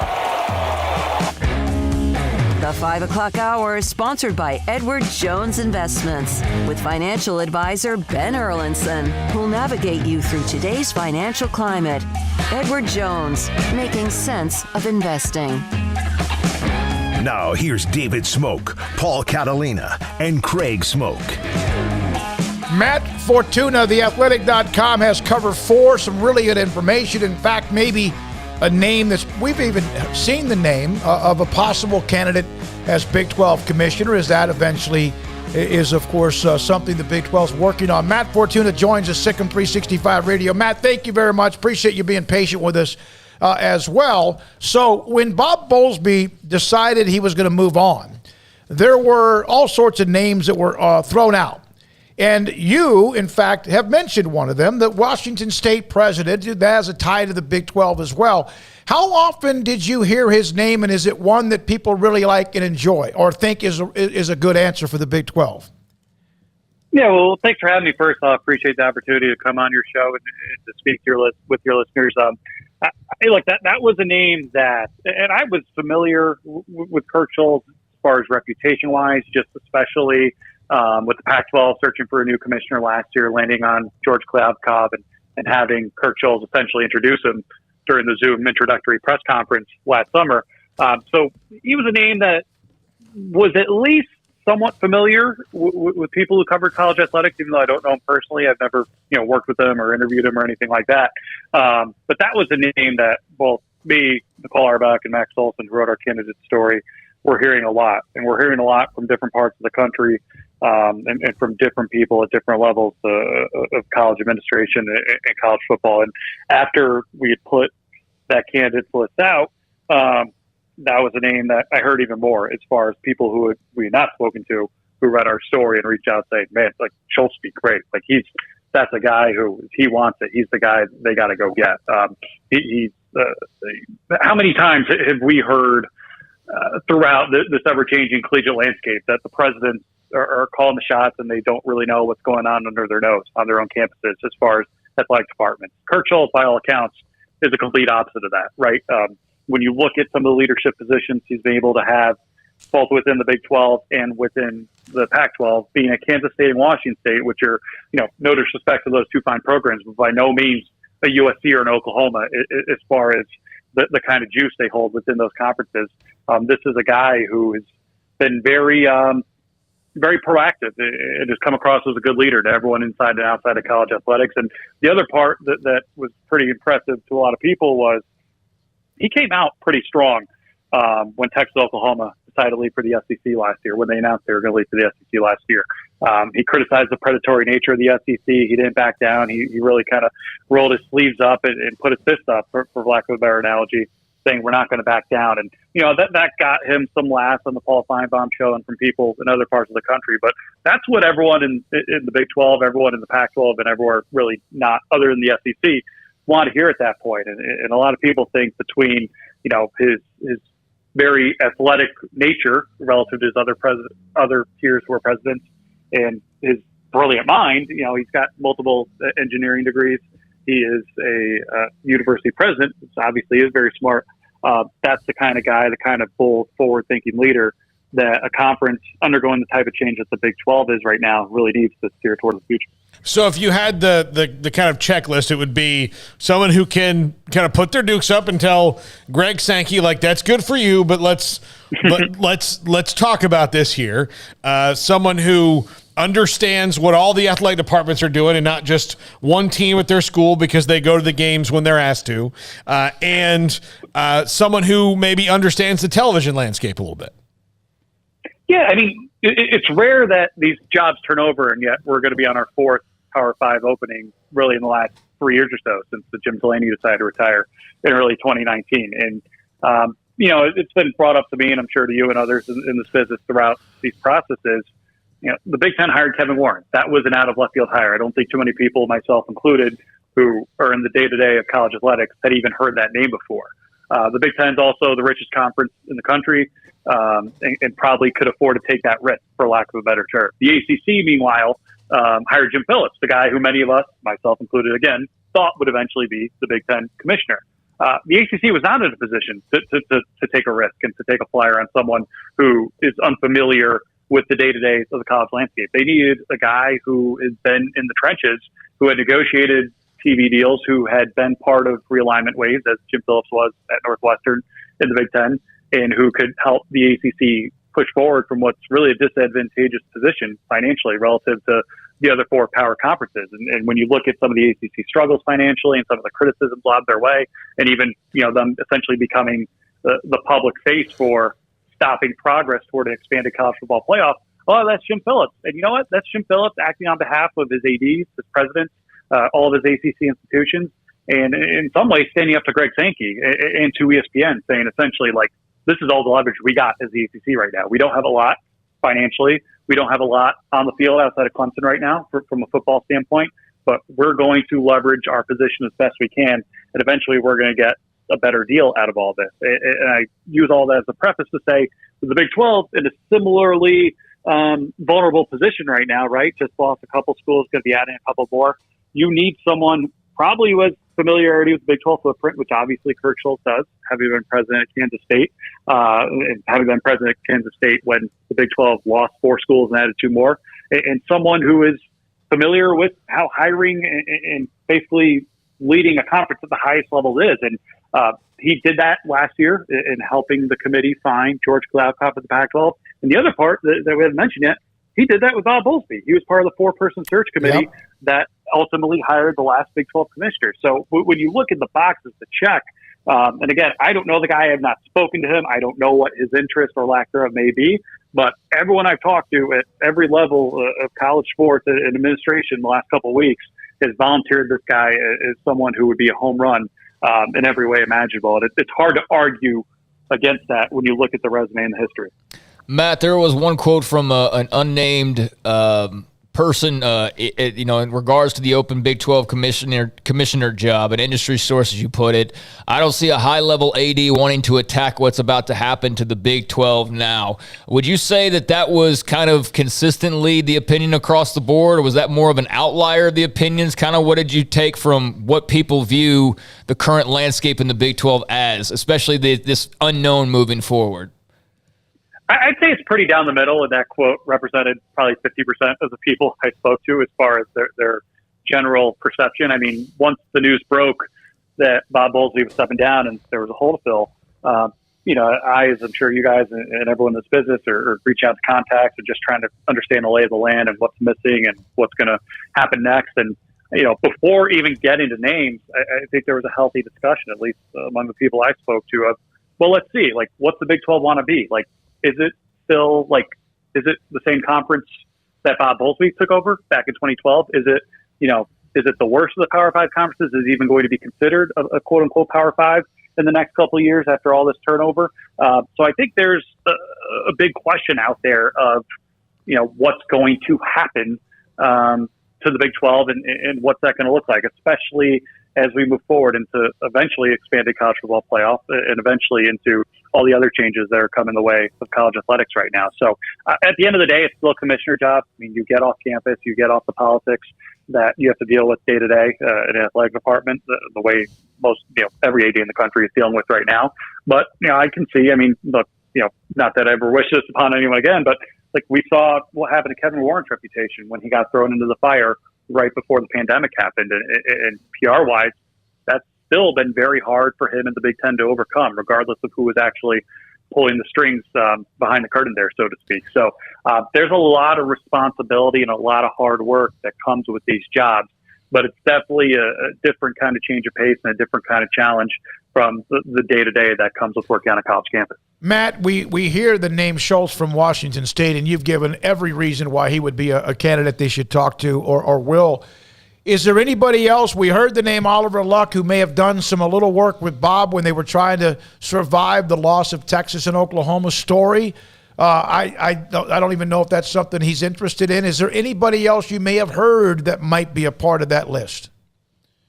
Yeah, it's interesting you say Oliver Luck. Yesterday, he publicly took a job with Althea Sports Partners, one of the leading NIL organizations in the country so far. And I think one of the people who worked there was interviewed by Sports Business Journal and got asked essentially, like, would this preclude him for potentially leaving to become the Big 12 commissioner or any other job? And it was essentially a long no comment. So I guess technically, if he were interested in the job, he'd still be a candidate. Another one, going back to the presidential well, Jim Clements at Clemson. I think he brings a lot of credibility from a name standpoint. He would be coming from a place that's won multiple national football championships under his watch. It has played for, I believe, 4 others. They made 6 straight playoffs before this past year. And he was, by all accounts, looking to get involved with the ACC commissioner search before ultimately getting a new deal and pulling out. Now, he was the president of West Virginia when West Virginia moved from the Big East to the Big 12. So he is also somewhat familiar with the lay of the land as well. But there's any number of ADs, if you want to go the quote-unquote traditional route, who I think would be up for this and would do a good job. I mean, Shane Lyons, also at West Virginia, is one of the more well-respected athletic directors in the country. Kirby Hocutt at Texas Tech, if we're going to keep it within the conference, is another name, I think, who will probably earn some consideration. Greg Byrne at Alabama, Bubba Cunningham in North Carolina, who's crazy enough the longest tenured AD in the ACC right now. It was the AD at Tulsa before that, and obviously is familiar with the lay of the land in Big 12 country. I don't think they'll have trouble finding their guy or girl, whenever that is. I think the question is, are they going to hire a search firm? Who's that search firm going to be? And how are they going to go about the process of picking their new leader? Because we haven't seen this so much with commissioner searches, but we've seen it with AD searches, particularly in my backyard in Chicago with Northwestern last year.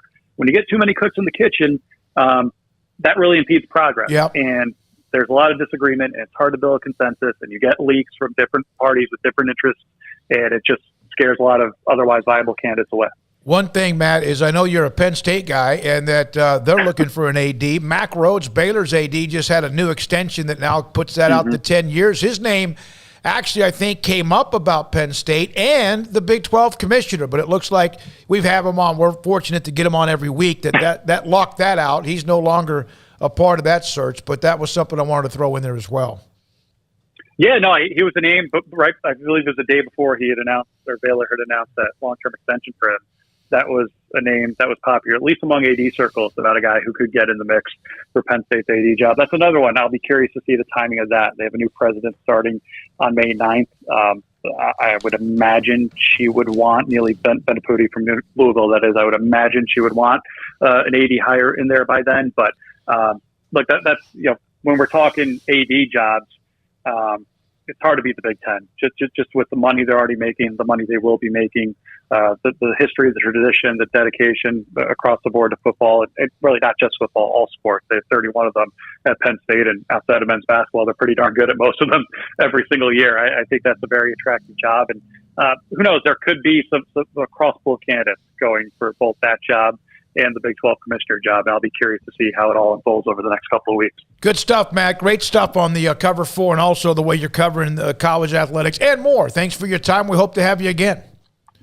Anytime, guys. Appreciate it. Matt Fortuna, The Athletic, at Matt_Fortuna. Again, the Cover 4 also discusses the ACC relocating from Greensboro to a place that's maybe travel-friendly. Orlando, Charlotte, those cities came up as well. When we come back, Craig mentioned the Nolan Ryan documentary. John McClain is on the trailer. So is our great friend Randy Galloway.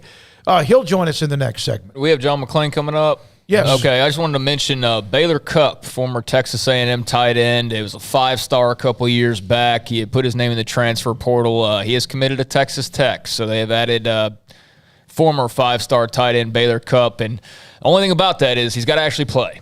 Great on paper, like any other recruit that you pick up, but he's got to actually play. And we know he had that bad leg injury, which he's apparently recovered from a couple years back. He played in 8 games last year, but I don't think it was anything you'd be like, oh, 8 games. I mean, he played. Yeah. But he wasn't, Didn't rack up stats and do things like that. Yeah, he was out for 2 years. Yeah. That's like I said, he's got to overcome injuries or continue to overcome injuries. But if he's capable of doing that, if he's healthy, then, that's obviously a very dynamic player who just a couple years ago, I know A&M viewed him as a great, potential weapon. So Baylor Cupp to Texas Tech. 5:38, John McClain joins us next on Sikkim 365 Radio and 365 Sports.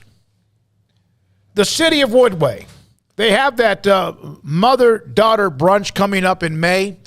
But what they also have is with a lot of what happens in the spring and summer, and Waco has become a tourist attraction. And not just spring and summer because of the silos, because of so many things now that has been renovated, added to this city. And yes, the silos in Magnolia have a lot to do with others who come into town for events, Balcones, which is about 8 to 10 blocks away from here. But if you're coming to Waco for any kind of tourist attraction, even if it's for the zoo or just to travel and you need to spend time and you need a place to stay for whatever it is. Eventually during football season, games like that as well. They have 7 hotels in the city of Woodway. Yeah, they've got hiking trails and running trails and all the other good stuff. They've got the pavilion, which you can host incredible events from galas to banquets to fundraisers. But they have 7 hotels for you. And it's not far, 10, 15 minutes maybe, depending on where you need to go, whether it's Baylor University, McLean Stadium, or downtown to visit the silos. So if you're looking for a hotel and you've Googled Waco, but you don't see anything else or they're all full, make sure you go to Discover Woodway for those hotels, discoverwoodway.com. It's Ram Truck Month at Allen Samuels, where you can get a new 2022 Ram 1500 Quad Cab Lone Star with values up to $6,500, or get $3,000 bonus cash and 2.9% for 72 months. First responders get an extra $500. This year's incredible deals are at Allen Samuels in Waco. Take home power, performance, and reliability with your new 2022 Ram today. Come by. Let's be friends. See dealer for details. All offers have credit requirements. From the first workout to the last practice, sports is an incredible and rewarding challenge. Hi, this is Dan Ingham with the First National Bank of Central Texas, and we're proud to support each athlete, every parent, and our educators. From families, small businesses, to the biggest industry, we're here to help. With remarkable products like our free First mobile app, we've got banking ideas that fuel big dreams. That's the First National Bank of Central Texas. Familiar faces making local decisions. Member FDIC, Equal Housing Lender. You want to know why Stonewood Dental is so successful? Listen to what happy customers have to say. Pleasant. It's different than any other dentist office. I really feel like they care. And it's not that you're here for 2 hours waiting on someone to take care of you. It's quick and easy, and I bring my kids, and my kids love being here too. They really love the treasure box. Staff is really nice and accommodating, real friendly. You feel more like home. It's not sterile looking. Everybody has their own personalized rooms with decorations and decor, and they'll even have a blanket for you when it's cold. I've recommended people to actually come here, and they are patients now. I really love it here. It feels like family. Learn more, stonewood-dental.com. Parenting is full of surprises. You never know what to expect. So after our son was born, I called my Texas Farm Bureau insurance agent to set up a life insurance policy in case something happened to me. Sawyer is now 2. And we'll soon have a sister. There's no one else I would trust with protecting my family. Stop by and see our agents at one of our 3 McLennan County locations. Coverage and discounts are subject to qualifications and policy terms and may vary by situation. Stepping into the boots of a U.S. Army officer can add confidence and leadership skills to your son or daughter's career path. See all the things they can achieve in our boots at GoArmy.com. U.S. Army Waco Recruiting Company, 254-598-8131 or 254-776-1543. Automatic Chef Canteen is a full-service micro-market vending and office coffee provider with state-of-the-art vending equipment, a wide variety of products, and offering custom-fitted micro-market vending office coffee solutions for your employee break room. You want a full break room solution and a workplace oasis? Well, Automatic Chef Canteen, locally owned and operated for over 50 years in Central Texas, also includes in-house mechanics on call 24/7 for fast, reliable service and maintenance. Automatic Chef Canteen, 6900 Imperial Drive in Waco, or online at automaticchefcanteen.com. Welcome back to Sikkim 365 Radio. It's time for our weekly segment with NFL Hall of Fame columnist John McClain. Brought to you by Pioneer Steel and Pipe, where customer service is their main focus, and best in metal, steel, and pipe for large or small projects, with 2 locations in Waco and Bryan. Family owned and operated since 1943. We've had some really good guests, but now we have a Hall of Famer. John McClain, Pro Football Hall of Famer and also writer, voter, etc., joins us Sikkim 365 Radio. John, Paul, Craig, David. So we saw the Nolan Ryan trailer. We're going to have, of course, a chance to help promote that comes out. Craig mentioned it again in May. But you, John McClain, in the trailer, man, you are highfalutin. Speaking of Hall of Fames, I'll be in Waco May 21st for the Texas Sports Hall of Fame induction. I'll be the only inductee outside the Metroplex. I'll be repping Waco and all the rest of the state. Can't wait to come there. As far as that documentary, Reed Ryan, Nolan's son, who was Astros president for years until he was replaced 2 years ago by Jim Crane, the owner's son, which infuriated a lot of people here. And now Reed is back with the Express, the Rangers team in Round Rock. And so Reed knew what a diehard baseball fan I am, going especially with the Astros, going back to their first game in 1962 when they beat the Cubs, and Bobby Shantz was the winner, and Ramon Mejias hit 2 home runs. And Bill Goss, who grew up in Waco with me, who will be at that event, Bill and I met in the 3rd grade, and we're the 2 diehard Astros fans that continue to be today. We exchanged texts about games, and so Reed asked me if he called me about they were shooting. He asked me, he said, I would like for them to interview you for this documentary about my dad, knowing what a baseball fan you are. And I said, well, I'd be honored. And I helped them set up over at the Houstonian, which is one of our two most exclusive hotels because GM's a good friend of mine. So I went over there and talked about Nolan, and Bradley Jackson, the director, did a tremendous job. And so they asked me a lot of stories about when Nolan was here. And then I remembered when Nolan debuted with the Mets. And he was just a young whippersnapper then who threw hard but couldn't get the ball over the plate. And it's funny because they had Tom Seaver, Jerry Kuzman, a lefty, and then down on the staff was Nolan Ryan. And then, of course, one of the worst deals in history, they let Nolan go to the Angels. And he spent 8 years here. And his departure over money was one of the worst things that ever happened here. The owner, John McMullen from New York, didn't want to pay to keep him. And the Rangers said, we'll do it. So he goes to Arlington, which killed people here. And so I'm told, I still haven't seen it, that I'm in a few, that some of my quotes were used. And of course, I'm honored to be part of it, and I can't wait to see it. And I was invited to some private screenings, and it was played at Southwest Film Festival, which is a huge deal. But I've just been tied up with football, couldn't do it, so I can't wait. And everybody listed on Sikkim Sports is going to be really engrossed in a lot of stories about Nolan Ryan in this tremendous documentary. Yeah, John, I every time I see, as a Red Sox fan, I see Wade Boggs riding a horse in Yankee Stadium after they won the World Series. I'm pretty sure that's probably how Astro fans feel when they show the statue of Nolan Ryan in Arlington. Even though they've never been really good at the same time, when the Rangers won the World Series, Astros are terrible. Now the Rangers are terrible. I wish that the two of them could go neck and neck for the division title. That would make the rivalry even better. But because they play so much, it's been lopsided recently because of the Astros. And before that, it was lopsided by the Rangers. And to think that Nolan from Alvin, just south of Houston, has a statue up there, it's sickening for fans down here, but they can blame it on John J. McMullen.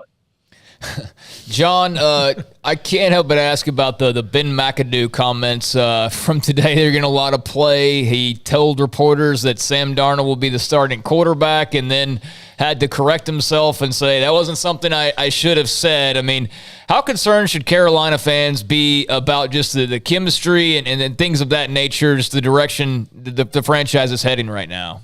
Craig, you never know, because when McAdoo was an assistant coach, he was highly thought of. And he didn't do well as a head coach and got fired quickly. Who knows if they'd have stuck with him a while. But I think him to say that, he wanted to support his quarterback. Gotcha. And right now, he's their starting quarterback. If they draft somebody with a 6th pick, there's nobody worth coming in there and starting. I think if you're bad and you need a quarterback, bite the bullet, because next year is going to be a great quarterback draft led by Alabama's Bryce Young and Ohio's C.J. Stroud, who are better than all the prospects this year, all the prospects last year, other than Trevor Lawrence, if they come out as expected.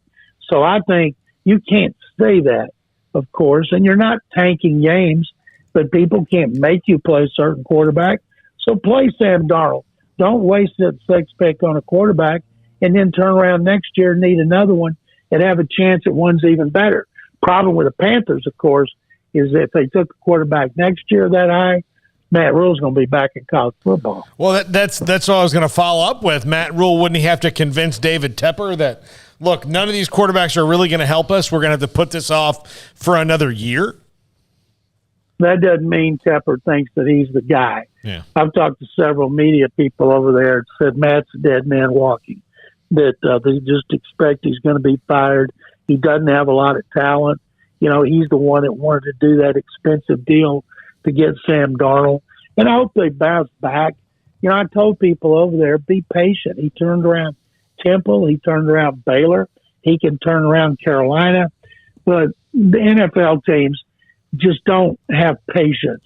You know, they're all like the Longhorns. They want to change coaches every 2 years if things don't work the way they want. Sometimes you've got to show some patience. John, do you feel that within the next year, if that long, that Daniel Snyder will remain the owner of Washington? David, I know you as a Washington fan. My wife is a Washington fan. Is there any Washington fan out there that wants to see Daniel Snyder continue to own the team? Think about how many billions he could make in profit, but he doesn't care. He's already multi-billionaire. But remember, even if they decide to try to force him out, it requires 3/4 of the owners. Now, I don't believe, based on everything I've heard through the last 2 decades, that he's real popular, that he's been involved in helping owners do things, policy and all that. He's not respected. And the kind of things he's been involved with, I think owners are like, no, they don't like it, but it doesn't take money from their pockets. If you want them to get mad at an owner, you think they're taking money from their pockets, like Stephen Ross would if gamblers thought, oh, they're tanking games, I'm not going to bet on the NFL anymore. That's taking billions away.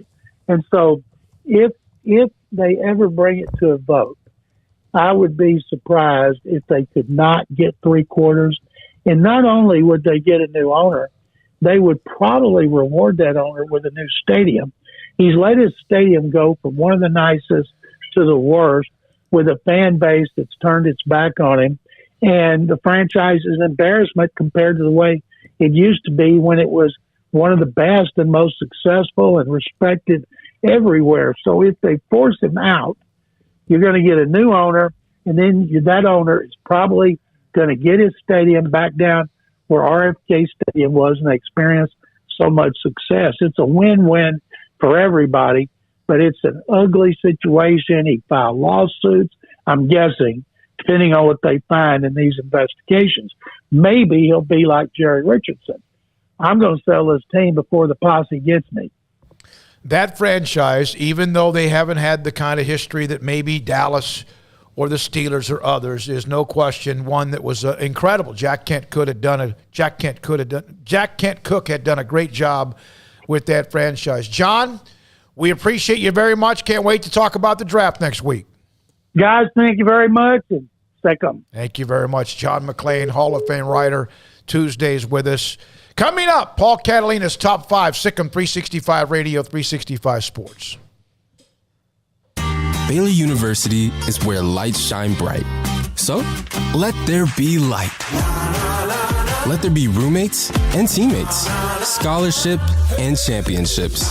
Let there be fresh starts and new traditions, fast friendships and lasting impacts. Let there be laughter. Let there be joy. Let there be light. Baylor University, where lights shine bright.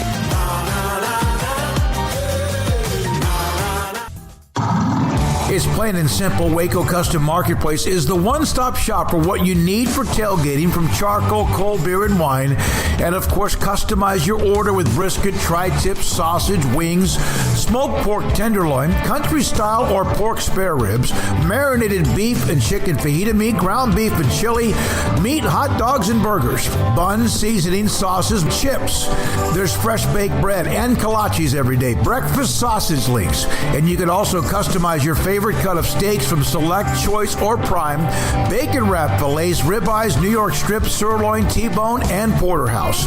Full service butcher shop includes pork, poultry, beef, chicken, and seafood, serving Waco restaurants and families since 1940. Your one-stop shop for beef, pork, poultry, and seafood needs. Waco Custom Marketplace, 425 Lake Air Drive, or WacoCustomMarketplace.com.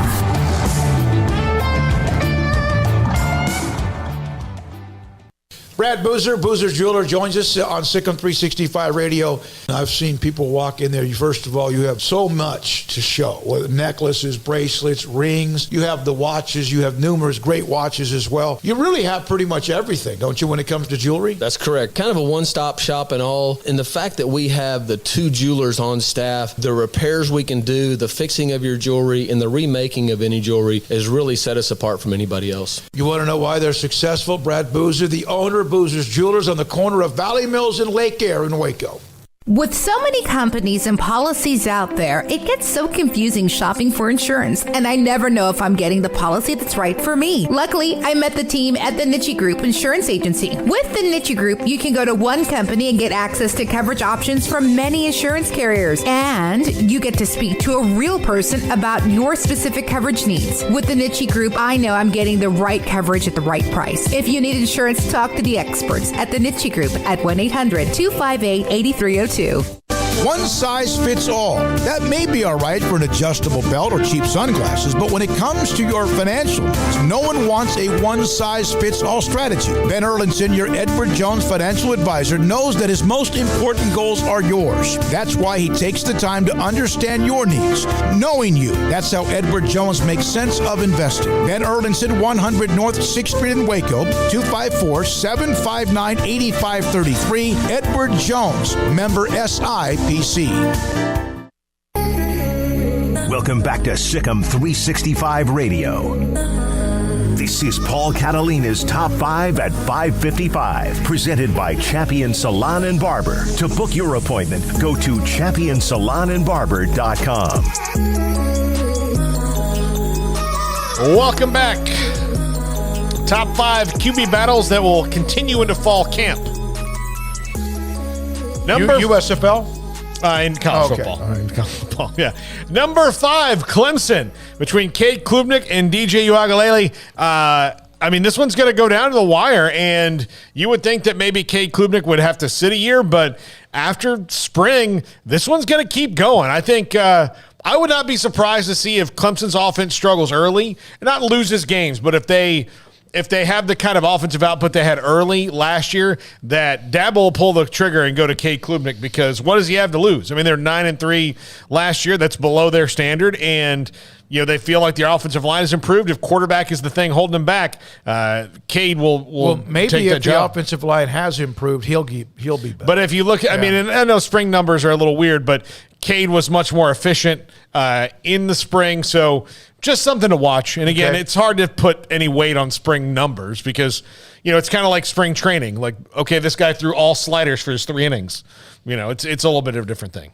Yeah, Grayson was joking with me earlier about previewing the spring game, and I'm like, what do we do? We're not going to have some grand review of the spring game and a breakdown of so-and-so ran for 75. I'm sure we'll mention some things like that, but ultimately it's just a spring game. That's all it is. It's a glorified scrimmage is what it is. But, I would expect DJ will be the guy for starters, and then, probably will have a relatively short leash. I don't think it'll be automatic, he throws a couple picks and he's out of there, but I do think that they've got an option that they feel good about, and he's come in and apparently, been pretty impressive. He's been what they expected. So, I would imagine Cade Klubnik, there's a chance we could see him in action. Well, the 2 best quarterbacks in maybe Clemson history played as true freshmen in Deshaun Watson and Trevor Lawrence. Okay. So there you go. That's not something that Dabo Swinney's afraid to do. Number 4, Florida. Now, Anthony Richardson, probably the leader in the clubhouse here, but Jack Miller,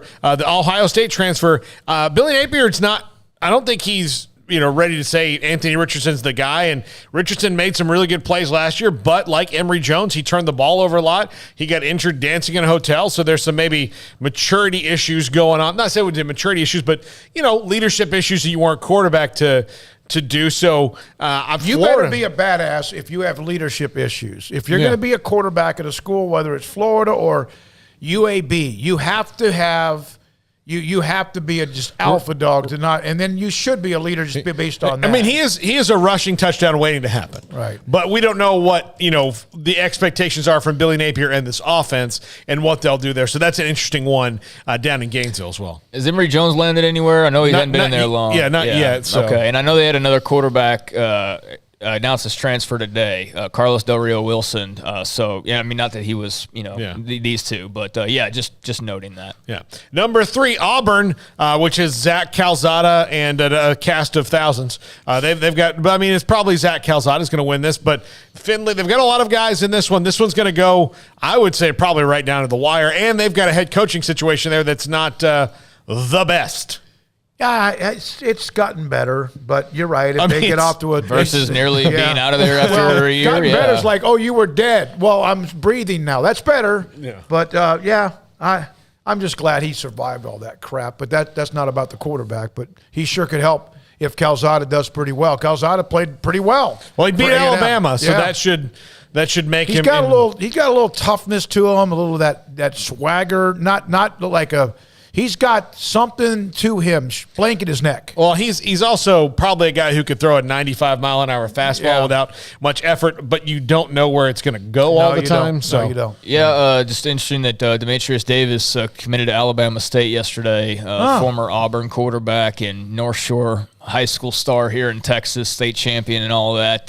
He headed to HBCU. So that's a good pickup for those schools and see how he does. Yeah. But I thought that was interesting. That's interesting because Cole Klubnik we mentioned that to him last week. Where was he or where's he going to do? Okay, good. Yeah. Number 2, TCU.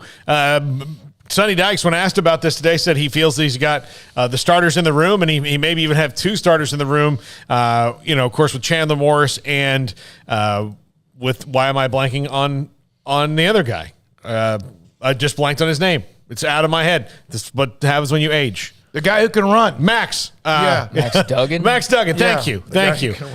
Max Duggan and Chandler Morris. He's not going to name a starter now. It's going to go into fall camp. So they feel good about it. I trust Sonny Dykes when it comes to his assessment of quarterbacks. Plus, that offense is going to be a lot different than it was. So we'll see.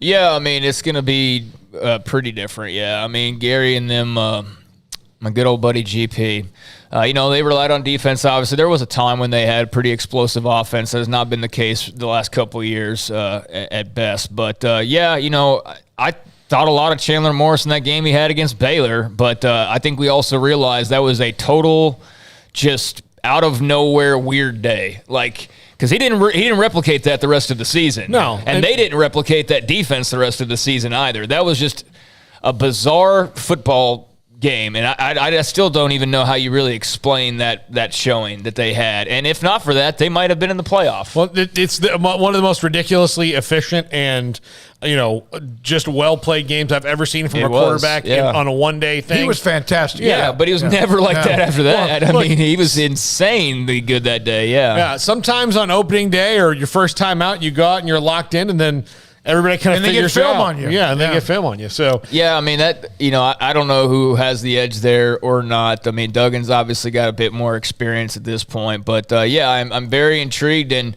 whoever wins that job is going to throw for a bunch of yards. I mean, they're not going to be a smash mouth running football team. Look at all the quarterbacks that SMU had under Dykes. So they're going to be slinging it. So whoever it is, they're going to have an arm on them. Yep. And number 1, Texas A&M. Now it's probably Haynes King, but Max Johnson is in this thing as well and has played a lot more in the SEC West and beat Texas A&M last year. An A&M team, an LSU team that really at the end of the year had no business beating that A&M team, but they did and beat them at the end of the game, and it was because of Max Johnson. Max Johnson's brother is a freshman tight end there, so that'll be pretty interesting. And of course, they have Connor Weigman as well, the true freshman, who Jimbo Fisher's more want to start in his career a redshirt freshman, so I would think that that's probably the plan for Connor, and then he'll let the other 2 guys duke it out. Yeah, we've had list where they always seem to somehow show up on what's going on at the quarterback position. Yeah, I mean, if Haynes King doesn't win the job, I'm interested to see if he has to, suddenly make a portal decision because, the kind of the writing would be on the wall there, or if it's a situation where they explain it to him, like, oh, Max, you'll be quarterback next. I don't know. I don't know how they handle that. That's a good problem to have when you have a bunch of guys, but that we can also see where that turns into a much bigger problem if you don't handle it the right way. So I'm sure A&M will handle it well, and whoever comes out will be the best quarterback. I still just assume it'll be Haynes King for some reason. I don't know. I really have no reason to to think that, really, but I just assume that it will be. But, yeah, that's an interesting one. All right, Paul, thank you very much. Happy birthday again at 44. 42. Lawrence Arnold, wide receiver, Kansas, enters the portal. 27 catches, 316, and 3 touchdowns. Amani Bates, the basketball player, Memphis transfer portal officially. Armstrong Sims, go get something energy in your body. You are so out of whack with the sleep habits. Craig Smoak, Paul Catalina, birthday boy. I'm David Smoak. Thank you. Thanks to our incredible sponsors from day one and ever since. You, the chat room, text line. Thank you for support. Sikkim 365 Radio, 365 Sports. Back tomorrow at 3, and good night.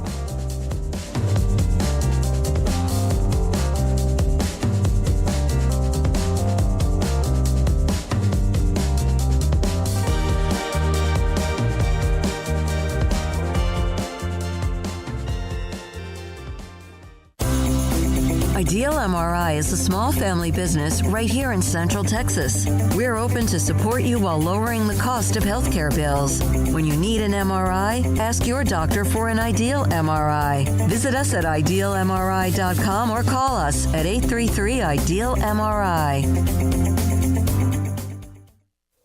Stepping into the boots of a U.S. Army officer can add confidence and leadership skills to your son or daughter's career path. See all the things they can achieve in our boots at GoArmy.com. U.S. Army Waco Recruiting Company, 254-598-8131 or 254-776-1543. After my first car accident, I feared the biggest damage would be to my wallet. I expected a mountain of bills and a long, drawn-out process. But my Texas Farm Bureau insurance agent was there when I needed her and helped me get back on my feet and in my car in no time. Instead of a hassle, I got reassurance and a quick recovery. Stop by and see our agents at one of our 3 McLennan County locations. Coverage and discounts are subject to qualifications and policy terms and may vary by situation.